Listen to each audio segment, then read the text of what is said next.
You're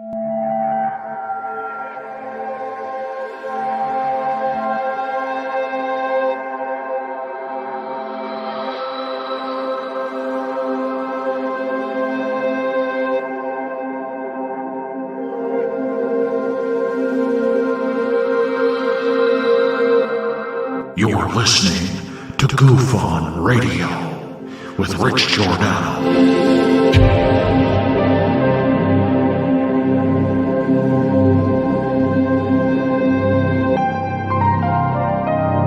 My personal belief is that there is very compelling evidence that we may not be alone.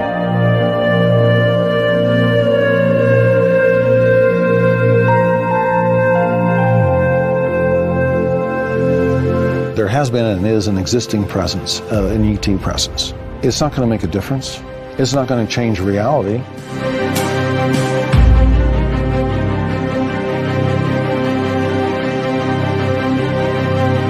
I believe, as do the other folks that were on the flight, that when we visually saw it, that it was something not from this world.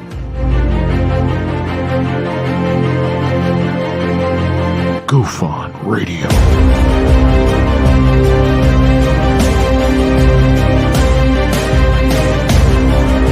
You were either in or you were either out, brother. But the cream will rise to the top, oh yeah. Goof On Radio with Rich Giordano.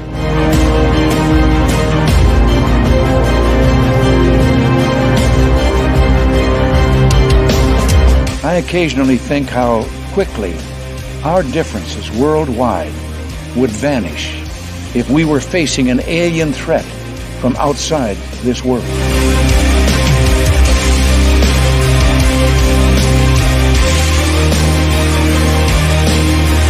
Goof On Radio. Remain seated, please.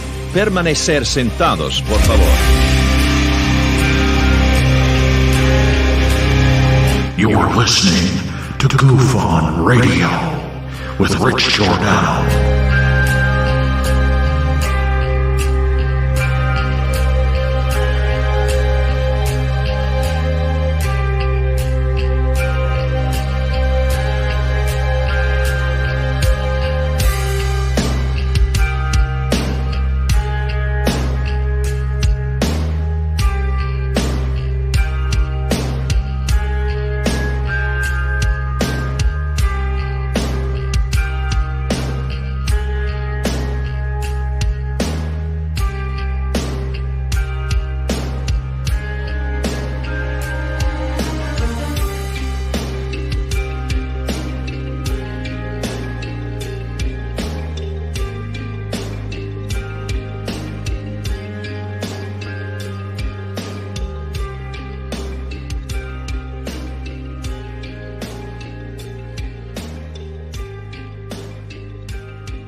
All right.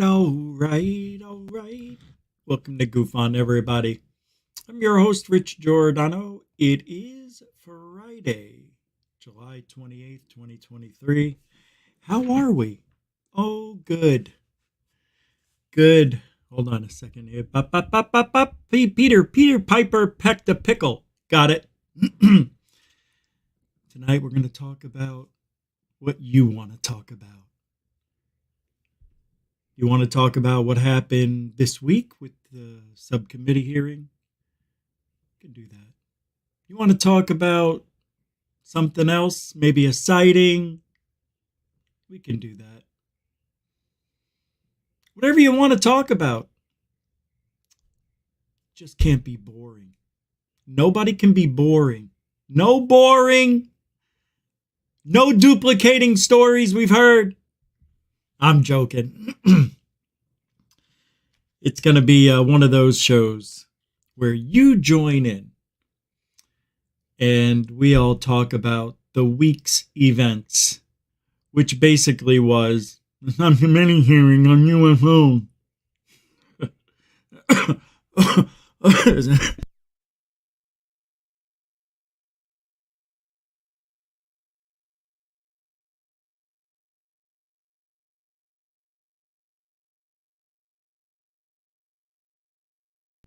All right, ladies and germs. So we're going to do that. I'm going to get the link set up here now and throw it in the chat room. Throw it in the chat room. Going for a night out. Gonna see the goof on. And tell them what I'm thinking on. Dorothy Hawkins throwing down $5 start off the show. Oh, that was at 6:58. That was 7 minutes before the show even started. Thank you, Dorothy. Mucho gusto. That's a dono, by the way. And Jeanette Angel at 7:08. Throwing it down with a lot of weight. That's a lot of love coming from the angel of Goof On. Mucho gusto generoso. Jeanette Angel. Thank you, Jeanette. Dawn Knight throwing down a Canadian coin of $1.40, $1.40. We round up here. I can't round up 11, but I can round up 1 or 2. Mucho gusto, generoso. Dawn Knight continuing her support. Grazie. It's a super sticker of love, ladies and germs. Germs. What am I doing that for? I've never said that ever in 16 years. 18 years? How Thank you, Dawn. And a mucho gusto generoso to you. You can help support Goof On the same way. Super Chat, Super Sticker, PayPal, Cash App. All the links are in the show description. Even on the About page, on the home page of Goof On. You guys know what you're doing.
Roll call, real quick. It's a Friday, right? Let's do roll call. Sapphire Elf's in the house. Holy shenanigans. Stu Gerson. Where you been hiding? Good to see you. Never fear. Rish is here. Good to see you, Stu Gerson. Josie UK. Diane Boss, the boss of Goof On. Bob Birkins, the shirtless wonder. Marco and Star Butterfly. Welcome to Goof On. First timers? Brookers, welcome to the Explained This Riss. Explain this Riss. Explain this Rich. Is that what it's supposed to be? Rich? Let's see this person. I thought you were an old friend of mine from 20 years ago. That would have been crazy. Welcome to the show, by the way. Always like to see new people here. Paula Faust, welcome to the show. Crafty Nikki, too. Where are you? There she is in the chat room with Hollywood and Alfie Joe Bob. Everybody, great to see you. Yes, this is a different type of UFO show because it's a real serious show with a little bit of me. And I'm sorry about that. I'm sorry it's me. But that's all they gave us tonight. Dave Bailey says hello. Hey, man, Jason Semero. I hope I said that right. Welcome to the show, bro. Been a minute. Been a few months. Kelly Lewis, how you doing? Good to see you. And Andromeda Native. Great. Glenn Collins, Big Band Man's here. What do you say? Lunar Sparkles 1. I've seen you everywhere in ufology lately. Saw you at Weaponized. You didn't say hi back. I got a little upset. Larky Derry. I didn't. Welcome to the show. And Aliens Ate My Buick. How you doing? And there's Dorothy. How you doing, Dorothy? All right, let's get started officially. I'm now going to drop the link. What's up, Benny Jet? Benny! Benny! Benny! Benny!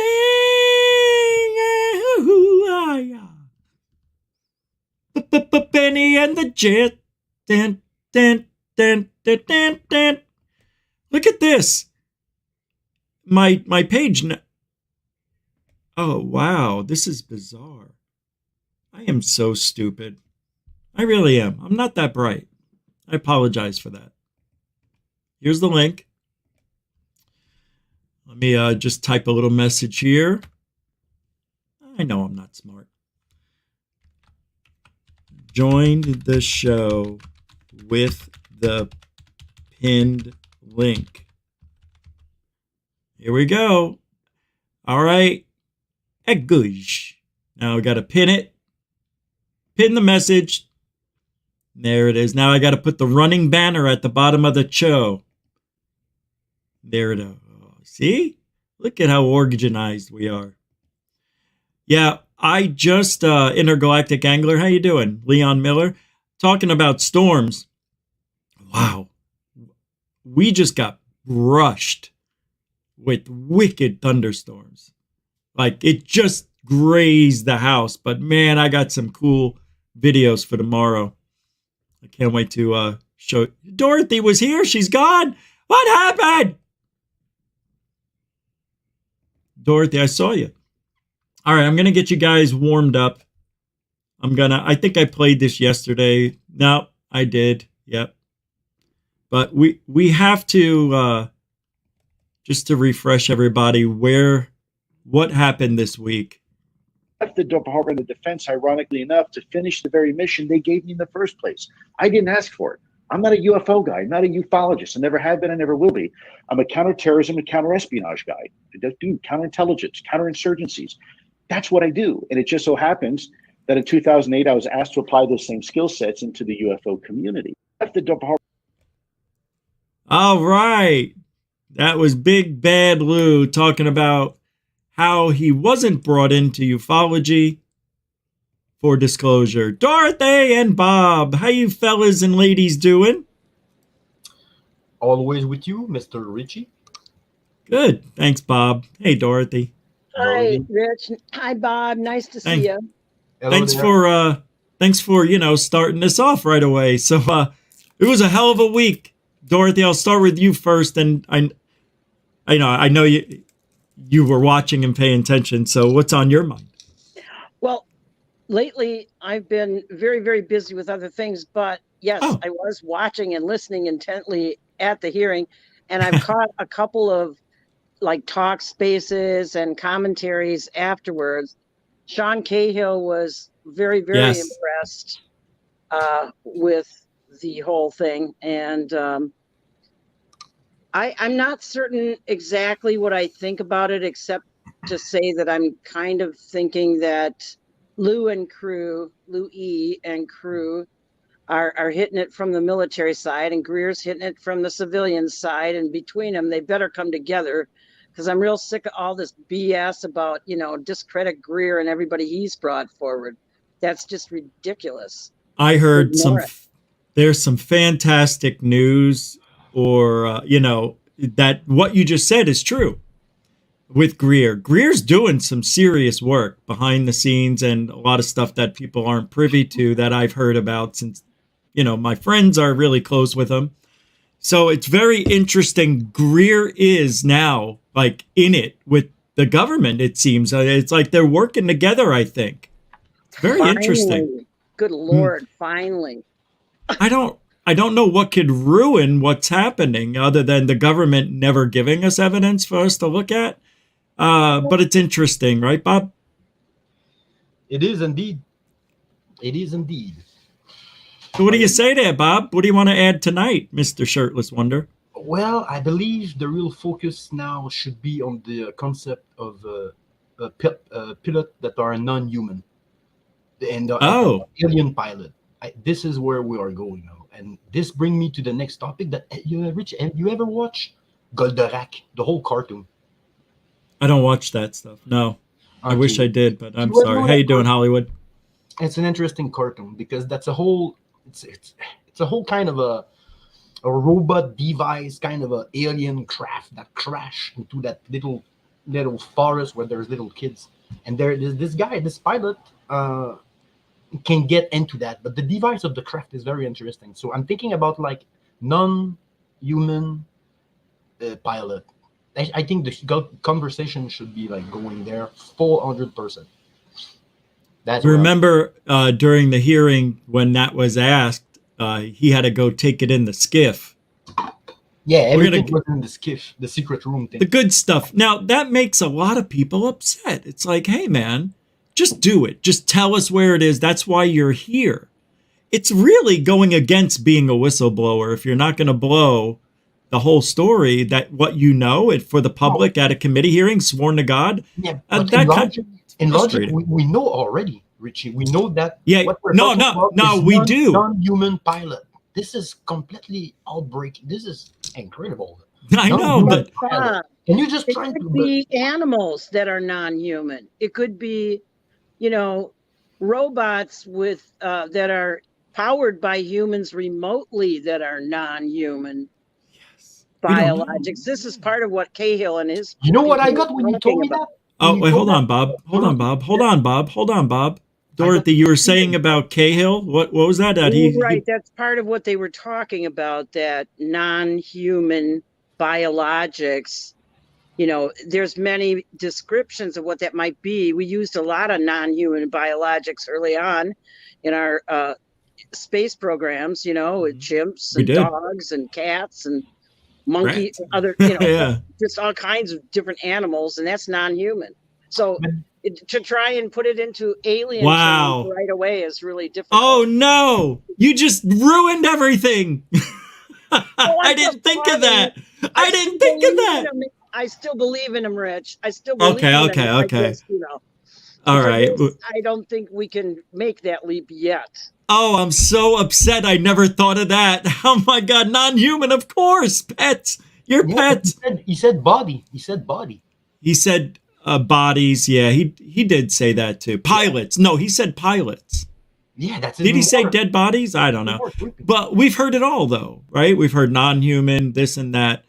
So, Bob, you were about to say something, and then Hollywood, I'll get to you after Bob you were about to say something, and I had to. Yeah, when the Dorothy was telling us about the concept of maybe animals and the non-shaped human body inside the craft, I had like a pictures of like those sphere inside the craft, because I saw like one of those craft that they retrieved, and there was like this kind of sphere inside of it. So they were like wondering, would be like the sphere able to power the whole engine from inside, so it would make, I don't know. I'm just saying that I got that picture of a sphere inside some kind of craft.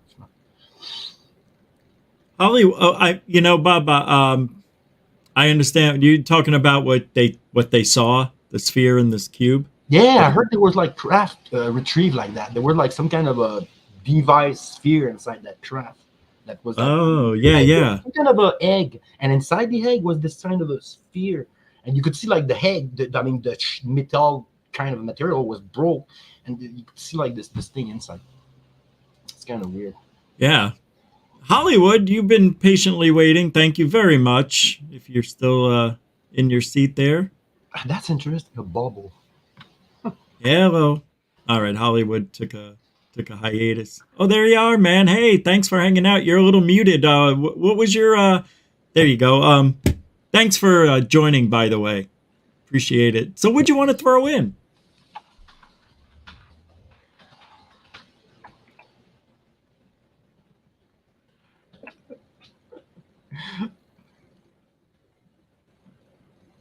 Oh, we can't hear a word you're saying. Yeah, he's muted. You're muted. You were muted even when you were unmuted. Is your volume down? All right, he's gonna work on that because the headphone maybe. Yeah, it's probably not connected correctly. That happens. We all go through that. All right. So what else did we? I was gonna play some clips of just to get us in the mood, but the third phase of Moon took the highlights of the best of the best. I'm gonna use that. And we're going to go by what is on their video, because I think this is pretty freaking good. They made a good video about the hearing. Took the best of the best. And oh really? By the way, there was a rumor going around that I love rumor. Burchett lost his gavel. Remember, you heard how he was supposed to run the subcommittee hearing? Well, come to find out, he couldn't run the subcommittee. It would go against the ethics of being, somebody who's there and doing what he's doing, and then hearing from the witnesses. How do you question the people you're talking to? And also, you know what I mean? You know what I'm trying to say? It's like, how can you run it and question the witnesses behind closed doors? I think they thought it was ethically wrong or something. Rich, I heard that at the beginning of the hearing, and I do listen pretty intensely, that Burchett was waived into the hearing, not excluded from something, but waived into the hearing along with Luna and a couple of others, so that they were specially allowed to be in this hearing and giving questions out to the witnesses. So, people misheard, and another bad game of telephone, Rich. That's what it keeps on being all the time. I know. That game of telephone is constant. All right, let's take a look at something. We maybe have something here to talk about. This is how it started, but I'm going to get past this guy a little bit. Let's get to the good stuff. Oh, I guess I missed the question. And here's what to get out of there. For any one of you, based off of each of your experiences and observations, do you believe UAPs pose a potential threat to our national security? Yes, and here's why. The technology that we faced was far superior than anything that we had, and you could put that anywhere. If you had one, you captured one, you reverse engineered it, you got it to work, you're talking something that can go into space, go someplace, drop down in a matter of seconds, do whatever it wants, and leave, and there's nothing we can do about it. Nothing. Here we go, David Fravor. Yeah, we know that. Okay, so now they're bringing back the threat, which has been missing for a little while.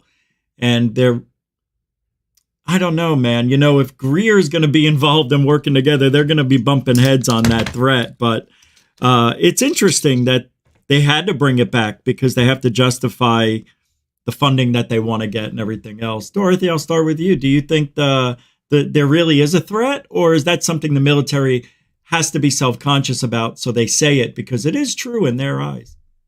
Well, I do believe it's true in their eyes, but if you look back at 75 years of these things buzzing around and this and that, how many accidents have there really been comparative to how many sightings and encounters and everything else that have been reported? It's like a minuscule percentage, just like this much, to my mind. No, you're right. It's very minute. And that's why it's so hard. So hard to know. Bob? Different aspect on the concept of a threat. So that's the thing we're dealing here. There's different way to see a threat.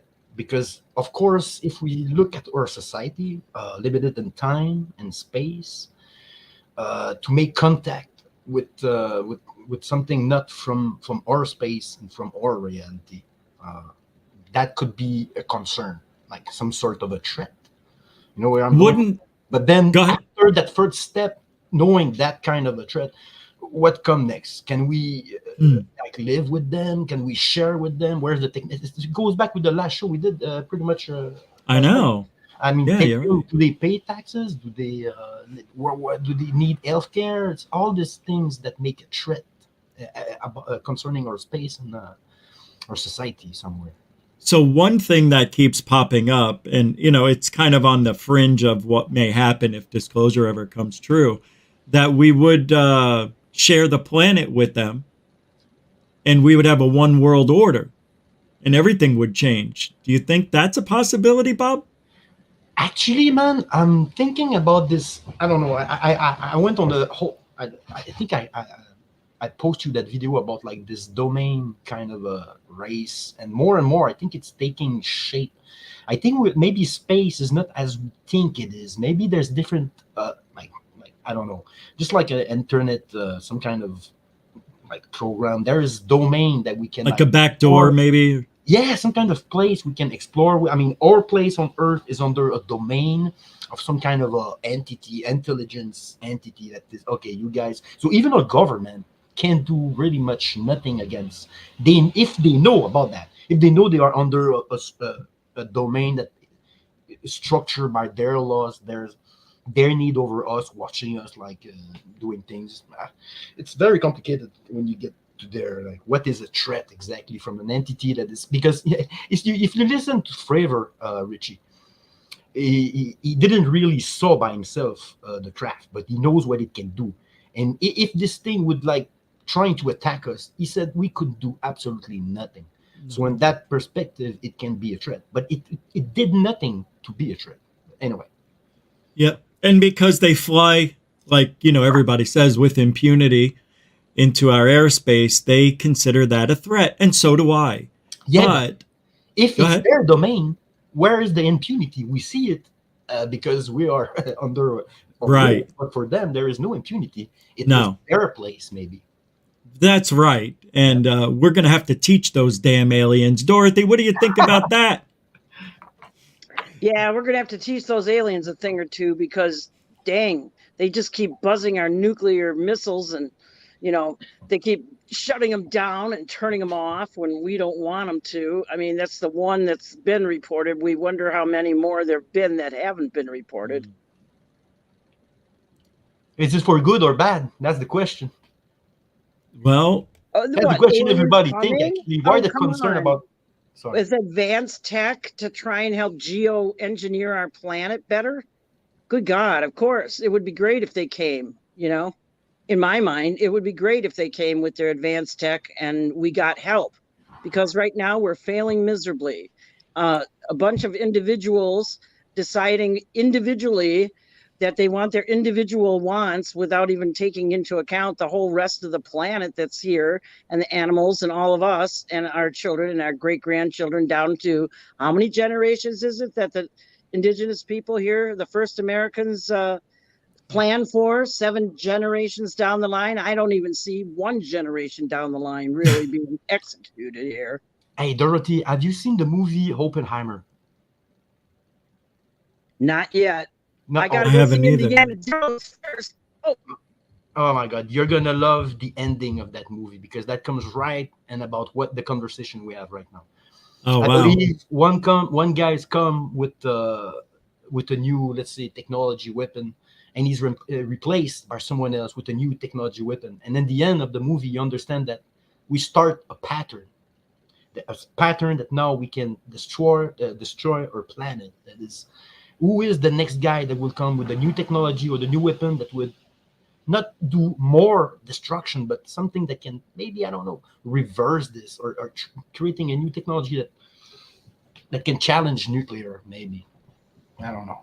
But the movie, I like that movie, Dorothy. Yeah, I have to look at, it's one of the movies I haven't seen because I didn't like the name, Dorothy. I did see a documentary on Oppenheimer the other day, though. I think it was on Netflix or Hulu or something. Maybe it was Paramount. I can't remember.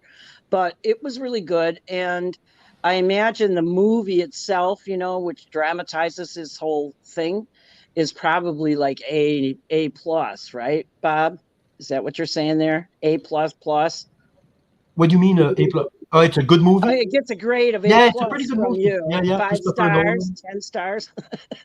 Yeah, it is. It is, Dorothy. Okay. It is. Okay. But it's even more because in the end, there is a special moment where you see Oppenheimer and knowing that he starts something, and there's almost like a UFO scene in the movie. I won't say much. I won't spoil anything, but you have an angle on the planet that tells you much about what we're living right now.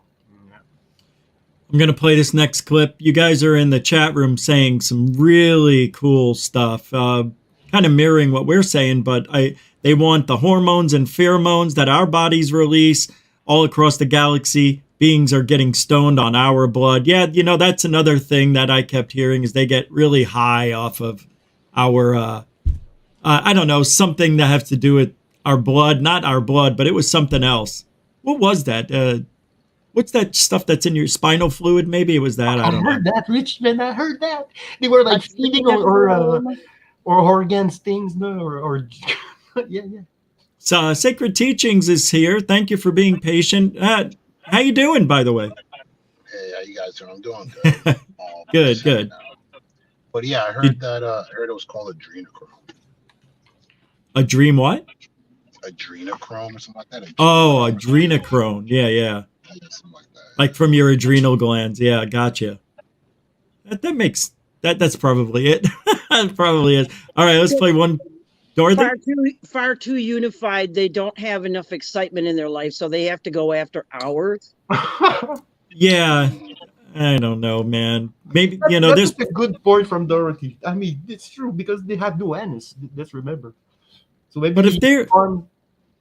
But if there's that many intelligent species out there, then they're just here. They're there. They're pieced out all over in all different worlds. I bet doing whatever it is they do. And we always think it's nefarious because that's what we do when we go to other places and things. We investigate, tear it up, analyze it, kill, whatever we got to do. If they're super Mr. Graves. What? Sorry. What was that? No, what you're going to say, if they're super engineered, they could create like anything, mixing everything. So maybe that's why we could see like different kind of what we call cryptids. Yeah. Oh, yeah. Of course.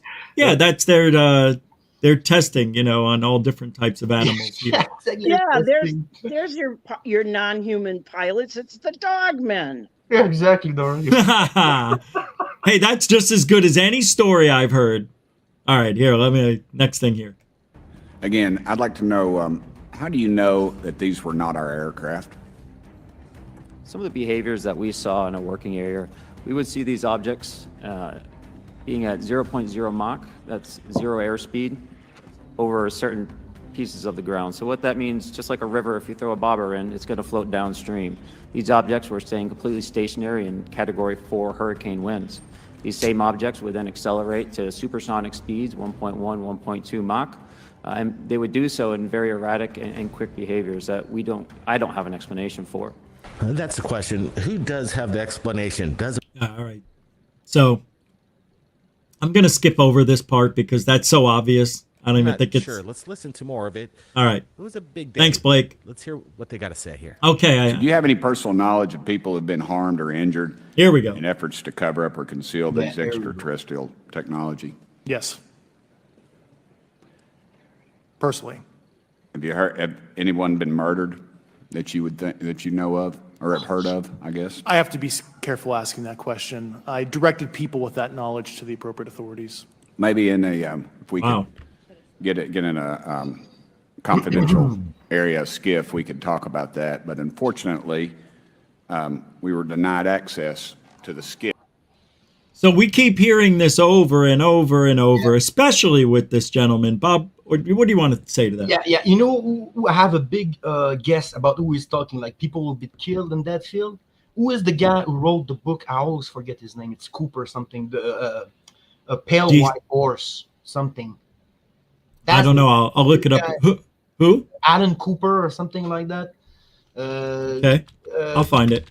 Pale white or something. I got it. That guy got killed, man, and he knew. He was like a Jimmy Church kind of guy.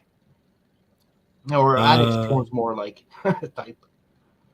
I can't find a pale white horse. I believe you. Yeah. So anyway. And it's true, man. I've been followed. My house had attempted break-ins. Who knows who that was? But my neighbor said it was two guys that, looked like they meant business. He was an ex-cop who lived next door to me. Who? Bill Cooper. Oh, Bill Cooper. Yeah. Uncle Fester. But you get in this field and you make yourself, you put your face on the internet. You may be followed by people from MUFON because they're so curious. The state representatives. That's who I thought may have followed me. I could never find that guy. But people's lives have been lost for this. Dorothy, you were about to say something? Oh, yeah. About that. I had a little exchange. I forget where I was on Twitter, but somebody was lauding Rob Heatherly, and I just had to blow. So. Oh my God. I don't blame you. No, yeah. I thought the whole thing that happened to everybody in the ufology podcasting field was absolutely abhorrent, way below the standards of our excellent military women and men. Are you talking about when we had to go through what we did with Lou Elizondo and his sock counts? Indeed. Okay. Yeah. Jesus, man, that was the worst. That was last year, and that started early in the year in January, and it lasted all the way up until just February of this year. Basically, things have simmered down a little bit, but that's because Lou's gone, not 100%, because I've heard some rumors he's still talking to a lot of people in the smaller podcast communities. Yeah, he is. And who knows if he's going to try to, make a comeback so he can promote his book again.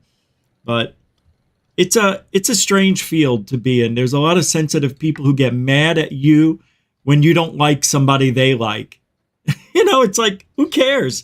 Who cares if I don't like who am I? Why do you care so much? Anyway. They're talking more about... I think they have a higher responsibility, Rich, than the average civilian, to be honest and forthright with the American citizens. I like that. Yeah, true. They're talking a bit more about Milton William Cooper, which you don't know about this guy, right? I know Bill Cooper, sure. Okay. I think he's from Arizona, actually. I mean, this guy, like, long time before all those stories came, man, this guy was there. He saw, like, I remember that story. He saw one of those crafts coming out of the water, coming out of the sea at one point.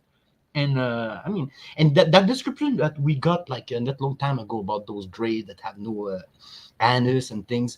If people know this guy, Milton William Cooper, they will remember that he said that in a text, and like in a full speech in front of people. He gave a description of those graves, almost like the same as what I felt like. In fact, this guy, that the latest information we got from him was a copy, copy that what Milton William Cooper said.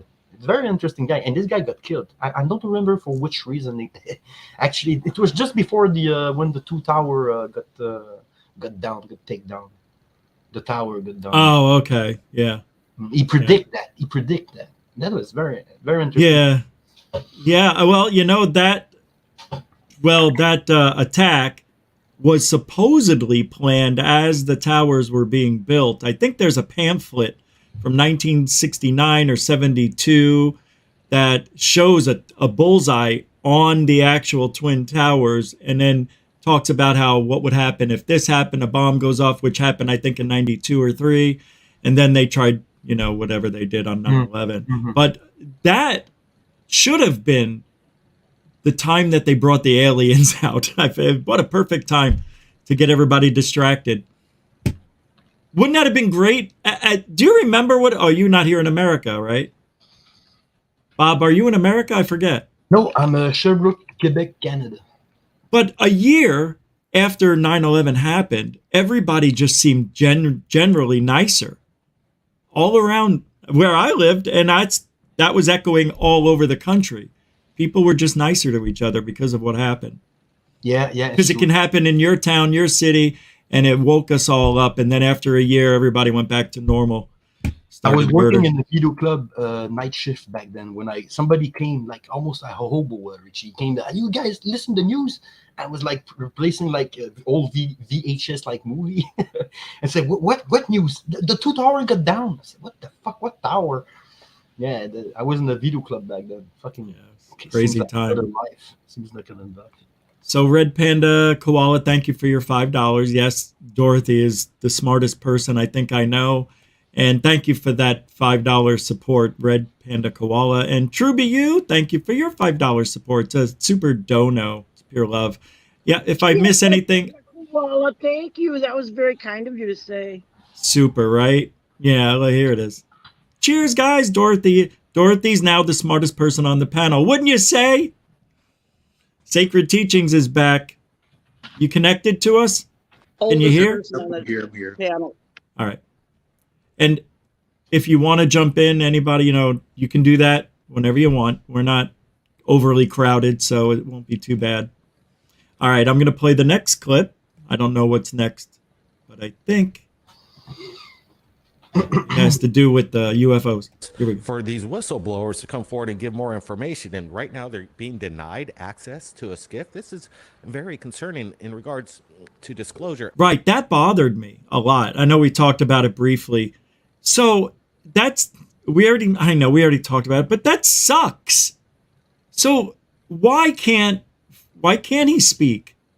Why can't he tell us in public? Is that the deal he made with Dopser, Dorothy? Is that why? Because he can only say so much, right? Right. There's always this restriction because there is sensitive material that they can't be blowing the covers of their assets who are active in the field right now. And this is why the IC community is so concerned with the way that it's being handled. And I think that's why they're kind of upset with Dr. Greer and his open-ended attitude towards the whole thing, not really necessarily taking all that into account. But I don't think he's been careless about that at all. Yeah, you're right. Yeah, 100%. And last night I was talking to Third Phase of Moon, and they just flat out told me, you're wrong about Greer, Rich. And because, I'm like, I'm not sure I buy it. I'm always up and down with Greer. I don't know what to believe. And then they told me some things, and not, secrets or anything, but convinced me that this guy really now, more than he ever has been, is like in it. Like he's in it. Usually we see Greer on the side, and he does not, but he's in it with these people now. Very interesting times we're in. This may be the beginning of disclosure, Dorothy. Did I just say that? I think you did, Rich. I do believe you did. If we keep doing this and we keep having hearings, eventually they're going to have to give us something to look at, right? They tried it the first time, and that was a failure with that 0.8 second clip. Took them 5 hours to get. But if the day they show us something that's clear, then I'll believe 100%. But today, my hopes are a little higher than they were yesterday. So, all right, here we go. That's good, Richie. It is good. It's the right direction. Yeah. It's positive. And he's bringing up the case of murder, a cover-up, a criminal activity. Brent? Yeah, they're above advanced tech space that are Hold on. unsanctioned. Do you have knowledge or do you have reason to believe that there are programs in the advanced tech space that are unsanctioned?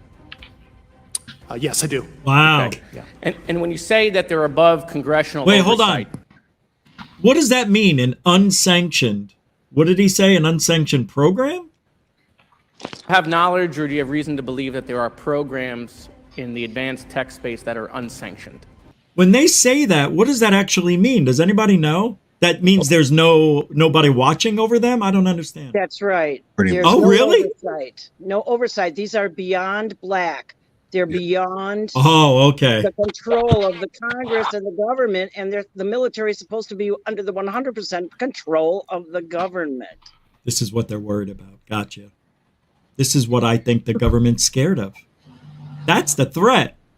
What if these secret black budget programs that nobody knows about, nobody can talk about, or, they are the ones with the technology and the government may know it, which is why they're coming up with the legislation, the new laws, trying to get it out of them and get it out.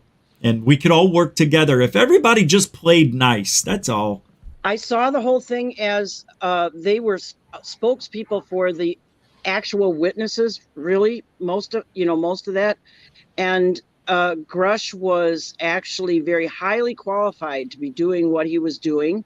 And he was already in that whole thing before any of this was announced. You know what I mean? He's a total specialist, 100% vetted. That's why everybody's behind him. That's why this is such a big bipartisan push now. Good.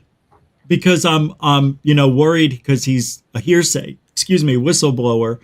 But that's not really the worst, right? I mean, he is telling us stuff. So No, and he was read into information by the actual witnesses, and then that's what he gave in the skiff. After he said he wouldn't answer, Yeah. Like that. That's right. You're right. Wow. It's crazy, right? These guys really have to be careful if you're a whistleblower like Grush. You say the wrong thing and everything just comes crumbling down. It's stressful.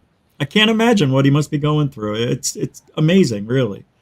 All right, I'm going to continue playing because I think this is a real good part. Yes, I did smoke today. Yes, I do. Okay. Yeah. And when you say that they're above congressional oversight, what do you mean? Complicated question. So The best there's ever. some, I would call it abuse here. Yeah. So congressional oversight of conventional special access programs. So I'll use Title 10, so DOD as an example, right? So 10 U.S. Code Section 119 discusses congressional oversight of SAPs, discusses the DepSecDef's ability to waive congressional reporting. However, the Gang of Eight is at least supposed to be notified if a waived or waive bigoted unacknowledged SAP is created, and that's public law. Well, so that how does, I don't want to cut you off, but how does a program like that get funded? I will give you generalities. I can get very specific in a closed session, but misappropriation of funds and Does that mean self-fund.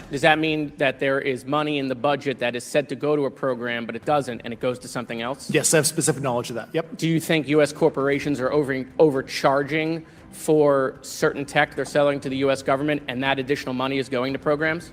Correct, through something called IRAD. So there it is. Acknowledgement of. Wow. All right, Bob. I see you shaking your head. Something called what? IRAD? Yeah, I don't. Yeah, something like that. Maybe Dorothy heard it better because I was trying to comment to people. Yeah, me too. I was like, what? I just missed that details. Maybe. Here, I'll go back a little. The budget that is said to go to a program, but it doesn't, and it goes to something else? Yes, I have specific knowledge of that. Yep. Do you think U.S. corporations are overcharging for certain tech they're selling to the U.S. government, and that additional money is going to programs? Correct, through something called IRAD. So IRAD. What is that? I've never heard of that. International. I don't know. I reject all disclosure. You're kidding me, dude. Hey, I wouldn't have come up with that if I didn't smoke today. Oh. Dorothy, do you know what IRAD is? Anyone? No, I've never heard of it. I'm going to pull it up. Yeah, it's something called IRAD. No idea. Here it is. Independent Even research. don't know what that is. Fuck. It's independent. Hello. Independent research and development. Oh, okay, nice. What? Repeat that? Independent research and development. Interesting. I know. Yeah. Definitely Wait, sounds unknown- like a private My contract. feelings are tingling. Yes. What? What'd you say? I said my feelings are tingling. Anthony Liddell, R&D that the company pays for it on their own and then bills the government when they finish it. Is that it?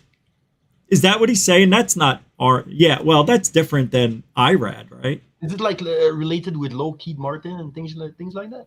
Yeah, I think we don't know, but Lockheed's supposed to be in it. They're the ones that might have some real evidence. Nobody talked about No, that goes in the skiff. Come on. Yeah, you're right, Rich. Everything's skiffola. Everything is All right, because all of Hold this on. is about military industrial complex. It's bull skiff. Give more money to a lot of stuff he couldn't say. All right, here we go. Disappointing, but listen to some more of the testimony earlier this morning.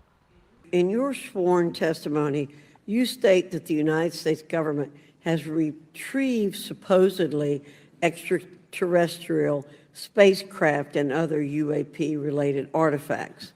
You go so far as to state that the U.S. is in possession of, quote, non-human spacecraft, end quote. And Yeah, non-human. Horses, chickens, Here we go. that some of these artifacts have circulated. Hey, if a chicken came out of a UFO and started speaking to me, that's all I would need, man. I'd be satisfied with that. I believe the blue I like this. electricity here. What? I believe the blue, they have like those super blue uniform dress. They believe it's like some kind of electricity. Oh, yeah, right. Yeah. It is. If you watch The Flash, it really is. All right, here we go. Regulated with defense contractors. Several other former military and intelligence officials have come forward with similar allegations, albeit in non-public settings. I'm sorry, don't you think it would have been funny if during the subcommittee hearing, all of a sudden they have dramatic music coming up, like the way Third Phase just played it? It's like, dun, dun, dun, Grush says, we have alien bodies, dun, dun, I'm sorry, like Law and Order. Boom, boom. However, Dr. Sean Kirkpatrick, the director... I love it when old people can't pronounce names. Sorry, Dorothy, I didn't mean that. Dorothy's not old. I didn't mean it that way. You know what I meant. Oh no. God. What is she saying? Oh no, what did I just do? I'm sorry, I didn't mean it that way. You're just older than me. That's all I meant. That's what I was thinking. You're not a ageist. I'm a misogynist ageist. Oh, yeah, right. Dorothy, I'm sorry. I was meaning to say with nice things to say to me all the time, Rich. I don't mind young people buttering me up as an old lady. Hey, in all reality, you're not that much older than me. That's the scary thing for me. That's true. It is true. And I'm going to be minus a gallbladder in a week. All right, here we go. Good luck with that. Yeah, thanks a lot. This lady, at first I wasn't sure because, in my head, I'm thinking she can't pronounce this and that, but she was really good. I enjoyed her questions very much so. Let's go back because we joked a little bit and get caught up because I think she says something I think we need to talk about. Albeit in non-public settings. I backtrack. However, Dr. Sean Kirkpatrick, the director of AARO, previously testified before Congress that there has been, and I quote, no credible evidence thus far of extraterrestrial activity or of, quote, off-world technology brought to the attention of the office. To your knowledge, is that statement correct? It's not accurate.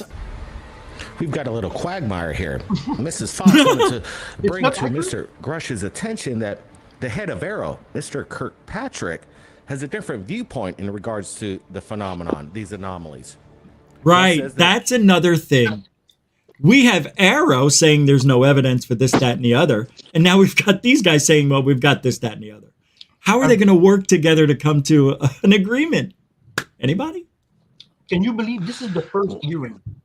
I mean, we're talking so much about everything. Wait, hold on. Bob. You said this is the first hearing? Yeah, there's going to be a lot more coming. This is the third hearing. Yeah, no, I mean the first. Sorry. Yeah, you're right, Richie. I didn't know. I mean, the first, like super, good one. I don't know. Yeah, the good one. Let's just say it. Very this true. was The first good one. Yes. Everybody thought. Well, not everybody. Everybody liked the procedural process, how fast it went, everything, and all that. But not everybody liked what they were saying. And I used to be.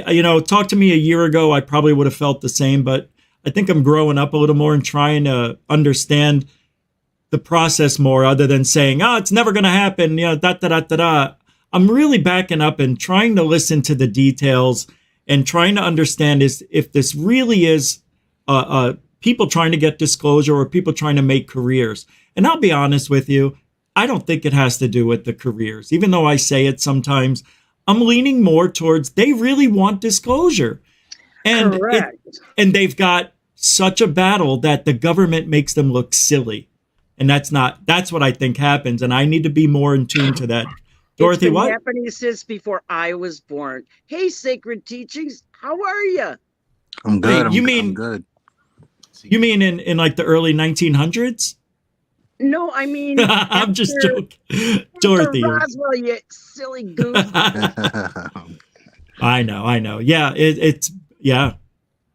It's amazing. I think I watched their interview with Sean Kirkpatrick recently, and he mentioned that when he said that there was no proof of off-world technology and extraterrestrial life, he made a point that he has all the records, he has everything, and he's not missing anything.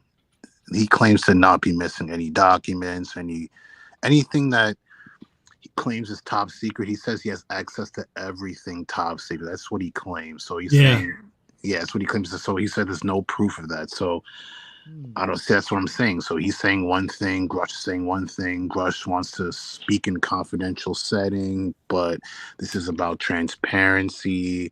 They asked the three guys up there, do you think transparency is important? Grush didn't answer. The two other guys answered yes. Really? I missed that. Yeah, you could pull that up. That is there. He asked him about transparency, and Grush ran around the answer, didn't give a yes or no answer, and then the other two said yes, definitely. Damn. Yeah. So well, I don't know. It's just more and more every day. I'm starting to think like Nick West every day, more and more. Well, that's my way of thinking, constantly, and I'm trying to see it from a different viewpoint more than I ever have in my life. And usually, I think I'm pretty fair. Even without knowing what's going to happen, I can almost predict that they're not going to get the evidence because nobody ever does. All right, I'm going to play the next thing. And I may be wrong about that this time. This is a little different than it's ever been. So we're in uncharted territories. I hope I'm wrong too. I mean, I want to see evidence. I want to see the aliens. I've been wanting to see them since I was a kid. I mean, right? So long. We all want to meet E.T., man. That'd be the greatest. All right, we're still with Ms. Fox, I should say, Dorothy's friend. Here we go. Has the U.S. government become aware of actual evidence of extra? Dorothy, I'm sorry. That's the last time I'll joke around like that. Sure it is. It is today. Has the U.S. government become aware of actual evidence of extraterrestrial, otherwise unexplained forms of intelligence? And if so, when do you think this first occurred? Oh, wait a second. I didn't hear what he said for some reason. I got cut off. Has the U.S. government become aware of actual evidence of extraterrestrial, otherwise unexplained forms of intelligence? And if so, when do you think this first occurred? Cool. I like to use the term non-human. I don't like to denote origin. Keeps the aperture open, both scientifically. Right. Certainly, like I've discussed publicly previously, 1930s. Okay. Can you give me the names and titles of the people with direct firsthand knowledge and access to some of these crash retrieval programs, and maybe which facilities, military bases the recovered material would be in? And I know a lot of Congress talked about we're going to go to Area 51, and and there's nothing there anymore. Goes to the skiff, right, on this one? And we move like a glacier. And as soon as we announce it, I'm sure the moving vans would pull up. But please. I can't discuss that publicly, but I did provide that information both to the Intel committees and maybe which facilities, military bases the recovered material would be in. All right, so you heard it there. You can't talk about anything. Can't tell us where anything is. So it is what it is.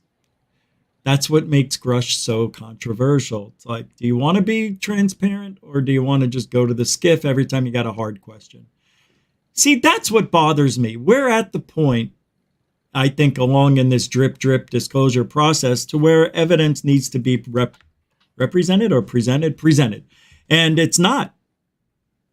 And maybe I'm just a little bit impatient, but, the next whistleblowers that come out, I think it's going to be next month.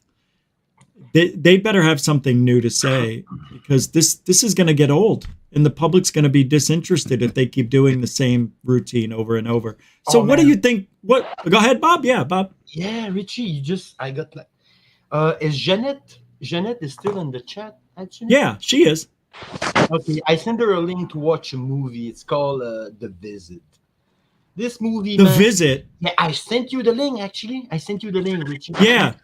Yeah, this movie is like a companion. Should be a companion of what is happening right now. This is like one of those mockumentary, but it's made with a level of maturity that is like incredible. You even have like the scene where this guy in kind of a remote viewing session get into that alien craft. And I mean, this movie is epic. Yeah, even more with what's happening right now. You have to watch this, like relax and this. Okay, Bob told us watch the movie. Just press play and watch this. It's called the. I think I've seen The Visit. I'm not sure, but it sounds very familiar. Send them the link. That would be nice. It's a good movie. With okay. How old is it? It's not so old actually, and you had this guy that looked like. It's incredible. This movie. I felt like I was like watching it. It was made yesterday. Wow. There's a guy that looked like Avi Loeb in that movie. Oh yeah. It's incredible. So you kind of have an Avi Loeb accent too, you know. Oh well, thanks, but I'm from Canada, so. Yeah. Oh, you're from Canada? Of course, I told you yesterday. Quebec, I know. Yeah. I know. Yeah. But I'm gonna play the next clip here. We'll move along, and we've passed the first hour already. We're in hour number 2. Thank you for hanging out here at Goof On tonight. We're doing our Friday open panel discussion like we're going to be doing every Friday for a while until we get tired of it, and then we'll do something else. But it's good to have you guys joining in and speaking up. You guys want to say something in the chat, or do you want to say it, vocalize it? See, I haven't smoked in 2 weeks. First time I smoke, I can't speak. All right, again, Mr. Grush, Brent. It really is a terrible thing. I'm embarrassed a little bit, but I feel better. All right, here we go. Let's check this out. Sets and hide it right away, but very evasive again, Mr. Grush, Brent. Yeah, I like whoops. Instead of keeping it a. You said that the government intact. Here we go. This is good. You said that. Disappointing there. More testimony. You said. She said. You've said that the U.S. has intact spacecraft. You said that the government has alien bodies or alien species. Have you seen the spacecraft? Skiff. I have to be careful to describe what I've seen firsthand and not in this environment, but I could answer that question behind closed doors. Yeah. And have you seen any of the bodies? That's something I've not witnessed myself. Very great questions there. And yeah, I believe him. I believe him too. Yeah. I believe him too. Fucked up body. I believe that he hasn't seen anything. Yeah, for sure. That's damn for sure. Who has? You know what I want? I want names of the people that he got all this information from. Dorothy, do we know all the specific people he spoke with? I think there was a mention of it in the first interview. Am I wrong, or do you remember? I'm not certain that he named certain corporations, but he did allude to certain corporations.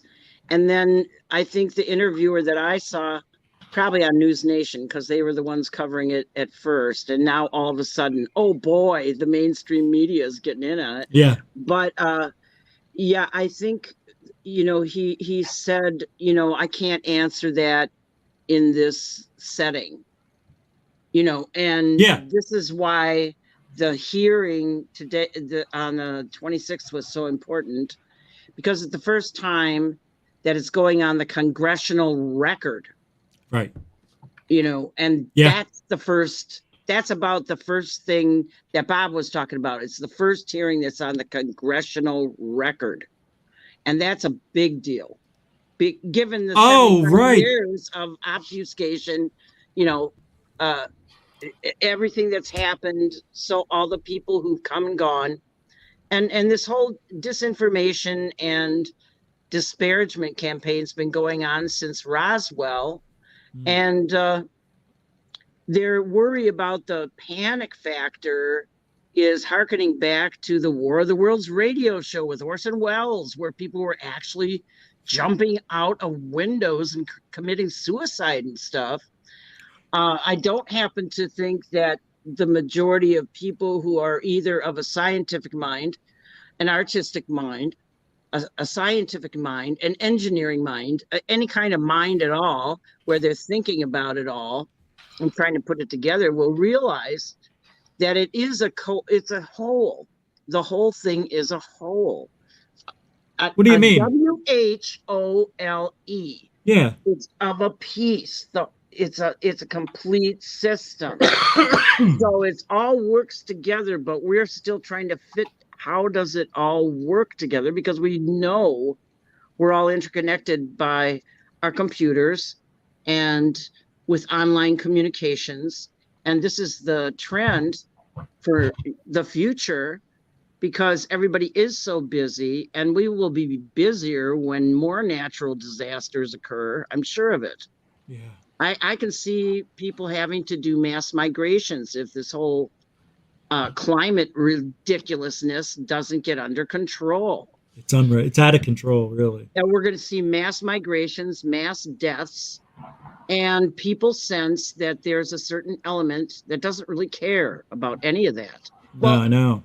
You know, all we need is continuous worldwide sit downs, you know, everywhere.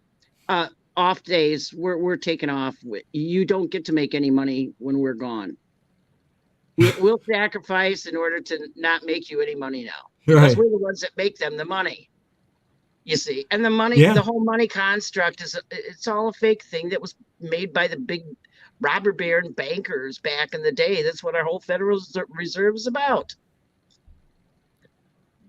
It doesn't boil down to how humans and the world really actually interact. We're part of nature. All right. Oh my God, yeah. You're talking like utopia that would be, and that's what I meant earlier. If everybody just was, you know, been nice and respectful to each other and did the right thing, man, that could happen. I'm sorry, I didn't mean to interrupt. I was just excited about what you were saying because I just that's had a point true. to make about it. Yeah. If everybody in the world just sat down and had a big worldwide meditation all at once and just said to heck with our bosses and everything else, some of us will die at the hands of the military that in the countries that we're in, but it'll just point to all the corruption that's there. I'm eternal. I don't have to worry about it. My soul's going on. I know it happens because I've just had such revelations in the last 3 years since my son passed. So it's like, this is the time of life when people like my age reflect on their lives and start to put the pieces together. And it's come together in such a bizarre way for me. That's why I've been writing for 5 decades, personal journals, you know. You know, I know that what you're saying when you get closer, you know, you get older and you start thinking more. And I just talked to somebody about that today. You know, it's interesting because you're right. And I think, Bob? Yo, Rich, just Dorothy said something that, I mean, I can talk because there's pictures in my mind. That's what make me talking. And that pictures told me something that, you know, life, evolution and life and death. This is one concept that is super interesting because evolution, if there is no death, there is a lot of fear about death. I heard your son, things happen. Things always happen for some sort of a cosmic reason. I wish I could see. Amen. But evolution and death is interesting. There is no evolution if there is no death. And I hope there is some sort of morality in those alien, super intelligent, understanding human about that perspective, about the perspective of evolution and death. And death occurs to the physical body, but we are the observers behind our eyeballs. Okay. Yes. That's interesting, the eyeballs. No, you're right. That's what I think Eckhart that too. Tolle taught me in, I think it was called A New Earth. And he came upon a sign one day while he was on a walk, and it said, all structures are unstable. And that means every single structure, internal, external, the land, the people, the political scene, the food supply, the air supply, the water supply. We are abundantly blessed where I live with natural springs. It's what I went away to go get some more of my spring water. You know, it's like, and people in the world have none. Right. And they're dying we're feeling they're dying because we're all connected, whether we realize we're connected or not. This is part of the collective depression around the world because we know these conditions exist. We know we could be remediating them. We know our governments on the whole are not working together to do that. Especially our country is bent on war all the time because that's how we make the money. Beware the military industrial complex. Eisenhower's famous exit speech, when they usually laud all their accomplishments as the president, he went to warn us about the military industrial complex. If you study the history of the wars that have taken place and the crises that, all of a sudden there's always these, well, I'm sure there are crises, like that. And we've, for the most part, done an all right job. But all this colonial conquest and everything that's happened in the past, that's so in the past. We're all just the humans squatting on this planet. And the planet's dying, and the people are dying, and the animals are dying, and the plants are dying. You get it? It's like we got to work together. So I just say, hey, let's have a sit down worldwide. Let's keep doing it, once a month. Let's do it all. See what happens. See how we can shake them up. What you're telling me here is actually the weight of the army and all this perspective called life. That's the ending of that. How much is the army invest and what we call life and the future of life? That I believe that's where we're going. Oh, they invest it by killing. I'll be right back. Okay. They invest. It seems a small thing at first, but I mean the army. I know. Yeah, who was the president who said like be scared because at one point the army will take such a point in your life that it will be so overwhelming. I mean, we are there now. We it's we're in a police state for sure. I watch those videos every day, man. It gets me angry, but we if we are at the precipice of meeting and greeting aliens and all that stuff, I don't know how much slower they can go and being careful on how they disclose everything. But I think they're being a little bit too careful, unless they don't have anything to show us, or they destroyed it all because of the dangerous implications, or they buried it somewhere under concrete. Well, honestly, will we ever see it? Yeah. Honestly, Richie, I believe that they have something, and we will deal with something called I call it the GI Joe. Okay, the GI Joe. Yeah. It's gonna be GI Joe and then Transformers, some kind of a alien intelligent race called Transformers. But we're going there slowly. We're going. Oh yeah, we are, brother. Yeah. We are going to be half human and half machine, or even 3/4 machine. We may just need a head in the future. That's it. Think about it. I mean, you're gonna die. They take your brain out and put it in a robot, and you live for as long as you can. Richie, I have a concept about this. It's called Dr. Sun. There is in the comic book, the first comic book of Tom of Dracula. This is like one of those super awesome best comic book from Marv Wolfman and other characters. There is a character called Dr. Sun. He's an ancient scientist. His brain was kept in a bottle. And Dr. Sun became so powerful. It was just a brain, but you could control different army. Just like this online link where we are with the internet. And you have like this Dracula that was like ancient with like 500 years old, trying to defeat that kind of enemy that is not the human, not the machine, but the brain and the bottle. I mean, that comic was one of those best like nemesis, if you can.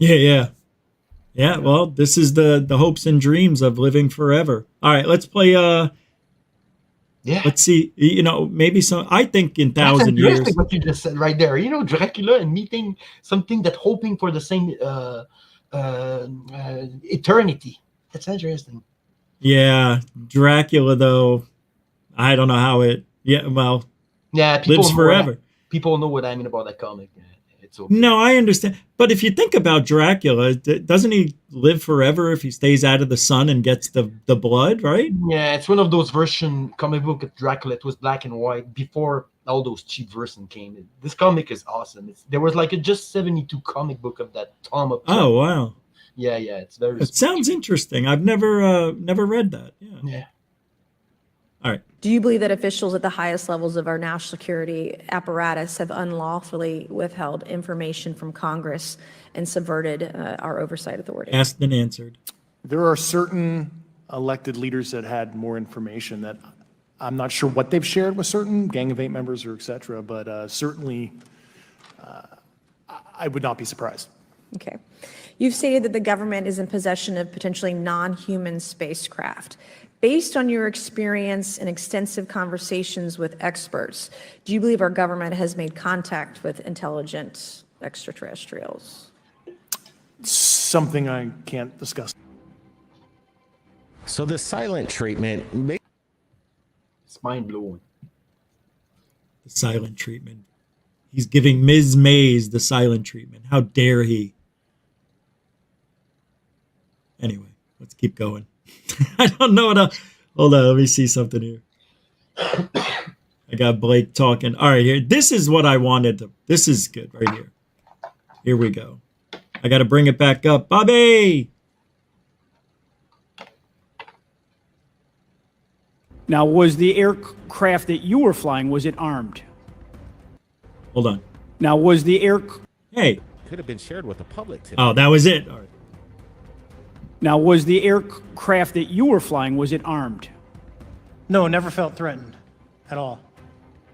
If the... That's not what he asked. But that's interesting. He never felt threat. I mean, what the Yeah, I know. He never... What? Wait. First of all, he was out there on a training mission. There were no weapons on his aircraft, he said in the interviews. Because it's a training mission. They have dummies in there. So what he just said is a lie. No? It's not a lie. It's like he's a witness of something that he can't fully describe, I feel. But he saw something like extraordinary. Yeah, I don't. Yeah, I feel like he just saw extraordinary secret technology. Yeah, exactly, man. Was the aircraft that you were flying, was it armed? No, never felt threatened. See, that's a weird answer. He didn't ask him if you did you feel threatened. Right. I don't like that. I don't like that at all. At all. I mean, he's saying that means he felt there was no threat. That's amazing. Right. That's amazing. Yeah. Oh, right, Bob. Right. If the aircraft was armed... Yeah, you're right. Sorry. Here we go. Do you believe that your aircraft or any aircraft in possession of the United States could have shot the Tic Tac down? I'd say no. Just on the performance, it would just left in a split second. It looks like that we have a problem here that needs further investigation. Yes. Hear Kind of that the Twitter understatement. from the audience? That's funny. What's that? Did you What was hear that? the laughter in the Yeah. audience? We need more investigation. Yeah, that was great. That was the loudest laugh of the day. Listen to that again. It's further investigation. Yes. That's funny. Yeah, they know. Everybody knows. The Navy knows. The Navy knows 100% what's going on. Exactly. There's something like that. The Navy And- apparently hired Bob Lazar. Right? Apparently. And how about the Air Force not wanting to share anything they have? And apparently they have better cameras, better video evidence of the UFOs. So, You know, Rich, I have a question for you. go for it. When Tim Burchett said, "Oh, even the NASA didn't want to work with us," what did that mean? NASA didn't want to be associated with whistleblowers that were hearsay, maybe. Or maybe they just want to do it, have their own... Because I felt lately NASA was just said I think a few months before, "Oh yeah, we are with we're gonna help you." Now they're saying, "Oh no, Tim Burchett, no, okay." well, maybe not. Go ahead. I was gonna say NASA's been implicit on the cover up. From what I remember, they had whistleblowers on their side coming about how they were blurring out pictures years back. Mhm. Remember that? Mhm. About they were blurring out pictures and blurring out structures on the moon and certain parts of the moon. And people apparently had proof of them actually doing that, blurring out and editing pictures of space and stuff like that. So I believe NASA's in on it. From what I did, from the research I did, because a lot of people don't know about the WikiLeaks, the leaks that happened on WikiLeaks, and how I know those are legitimate is because Lou Elizondo, in an interview, spoke about how there was a Pentagon leak, and a lot of those files ended up on WikiLeaks, and I did review a lot of those files, and I actually came to the realization that the Navy was actually, the head of pretty much UAP and research. And there was actually a crash that happened in Grenada, and the Grenada president in the 70s went to the United Nations to, bring forth this information. Apparently, there was materials that was recovered and sent to Wright-Patterson Air Force Base. So the Air Force knows what's going on. The Navy knows what's going on. NOAA, the parent organization, they know what's going on. The FAA. So, exactly. They all know what's going on. So it's like, it's this disclosures for like people who just found out about what UFO was 3 years ago. And they have to, like you said, drip disclosure. And us, people like us, that's been, you're a little older than me. I'm in my late 20s, but early 2000s, I've been into this since I was a kid. We're going to have to wait till like 2029, 2027, maybe 2030 to actually probably get disclosure. Then we're going to have to wait another decade. If this is the beginning, drip, I'd say 5 years, within 5 years, maybe 2 to 5. Yeah. Greer and others apparently say if it doesn't happen this year, it's never going to happen in our lifetimes.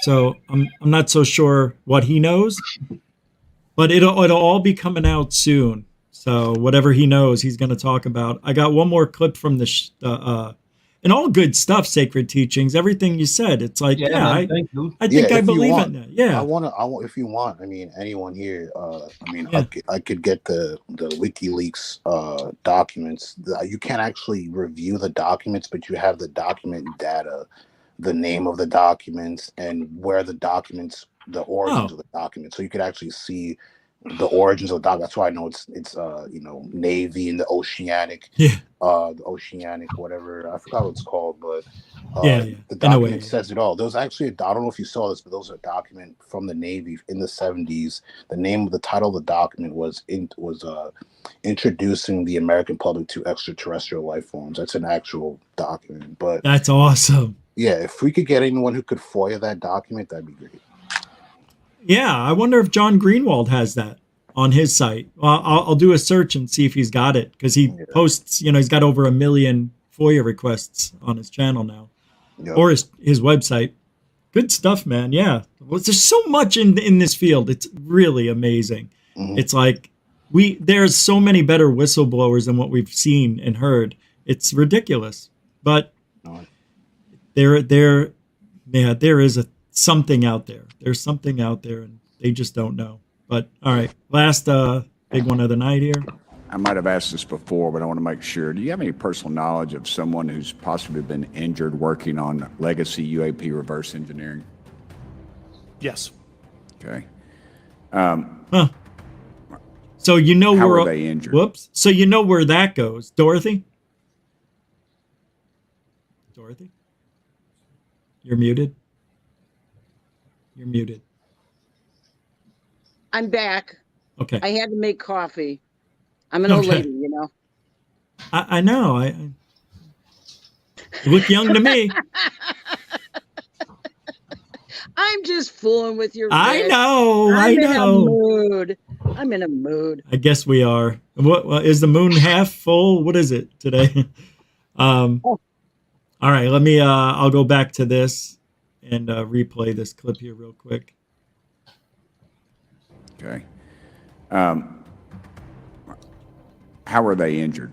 Is it something like a radioactive type situation or something we didn't understand? I've heard people talk about.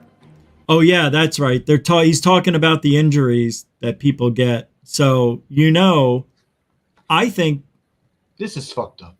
I wonder if Gary Nolan will ever testify about the people their X-rays and all the shit he's looked at, because he's the guy that the CIA and the FBI used to look at brain injuries because of the technology he created, brain injuries or any injuries that come from being within UAP or UFO.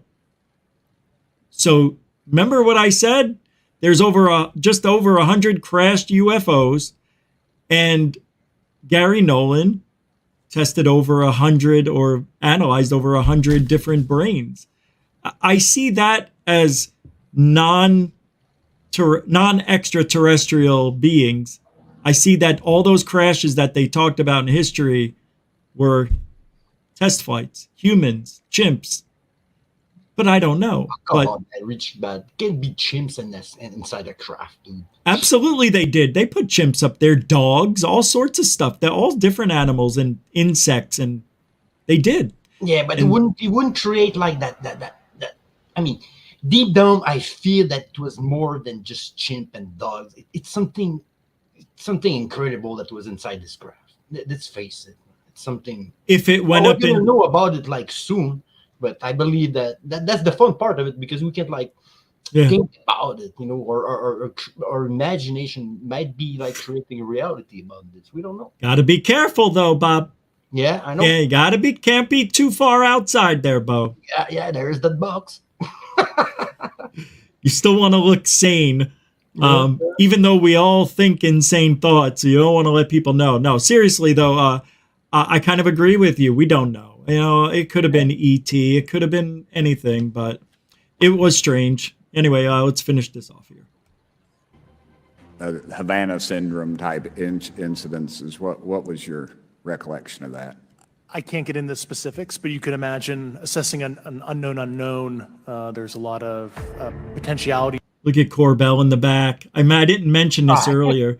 I can't believe this guy. George Knapp was squished like he was in the business class of a. I mean, it's the truth right there. It's like those two guys behind him. We have it right here. That's what's happening. There's Corbell and Knapp behind him.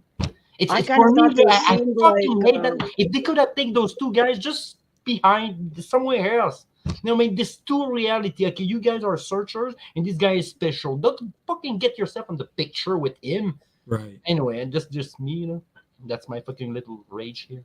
Sorry. No, my sense of them was that they were the handlers of these guys, and Corbell's hands were just like, super focused on every single word. Yeah. It's the was really something. I don't know, Rich. I'd be interested in hearing your take on the body language stuff later on after you have a chance to really go through and check it out. Yeah. Thanks. Yeah, I will. I haven't had a chance to look at it all, but it's funny, just in this clip alone, you can see Corbell. Let me pull it up. His fingers are twiddling behind.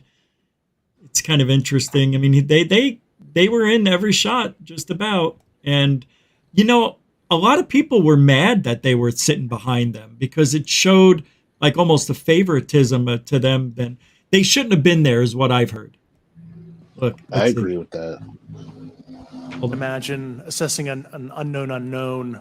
There's a lot of potentialities you can't fully prepare for. Well, we're prepared for Yeah, the evidence. he was just shaking his head that time, but I'll have to look at that more closely. It's interesting. Yeah, Corbell was shaking his head the whole time, in agreement. And then I noticed that George Knapp, nothing at all. Really quiet. He didn't move. I guess he was squished. He was too squeezed. Couldn't breathe.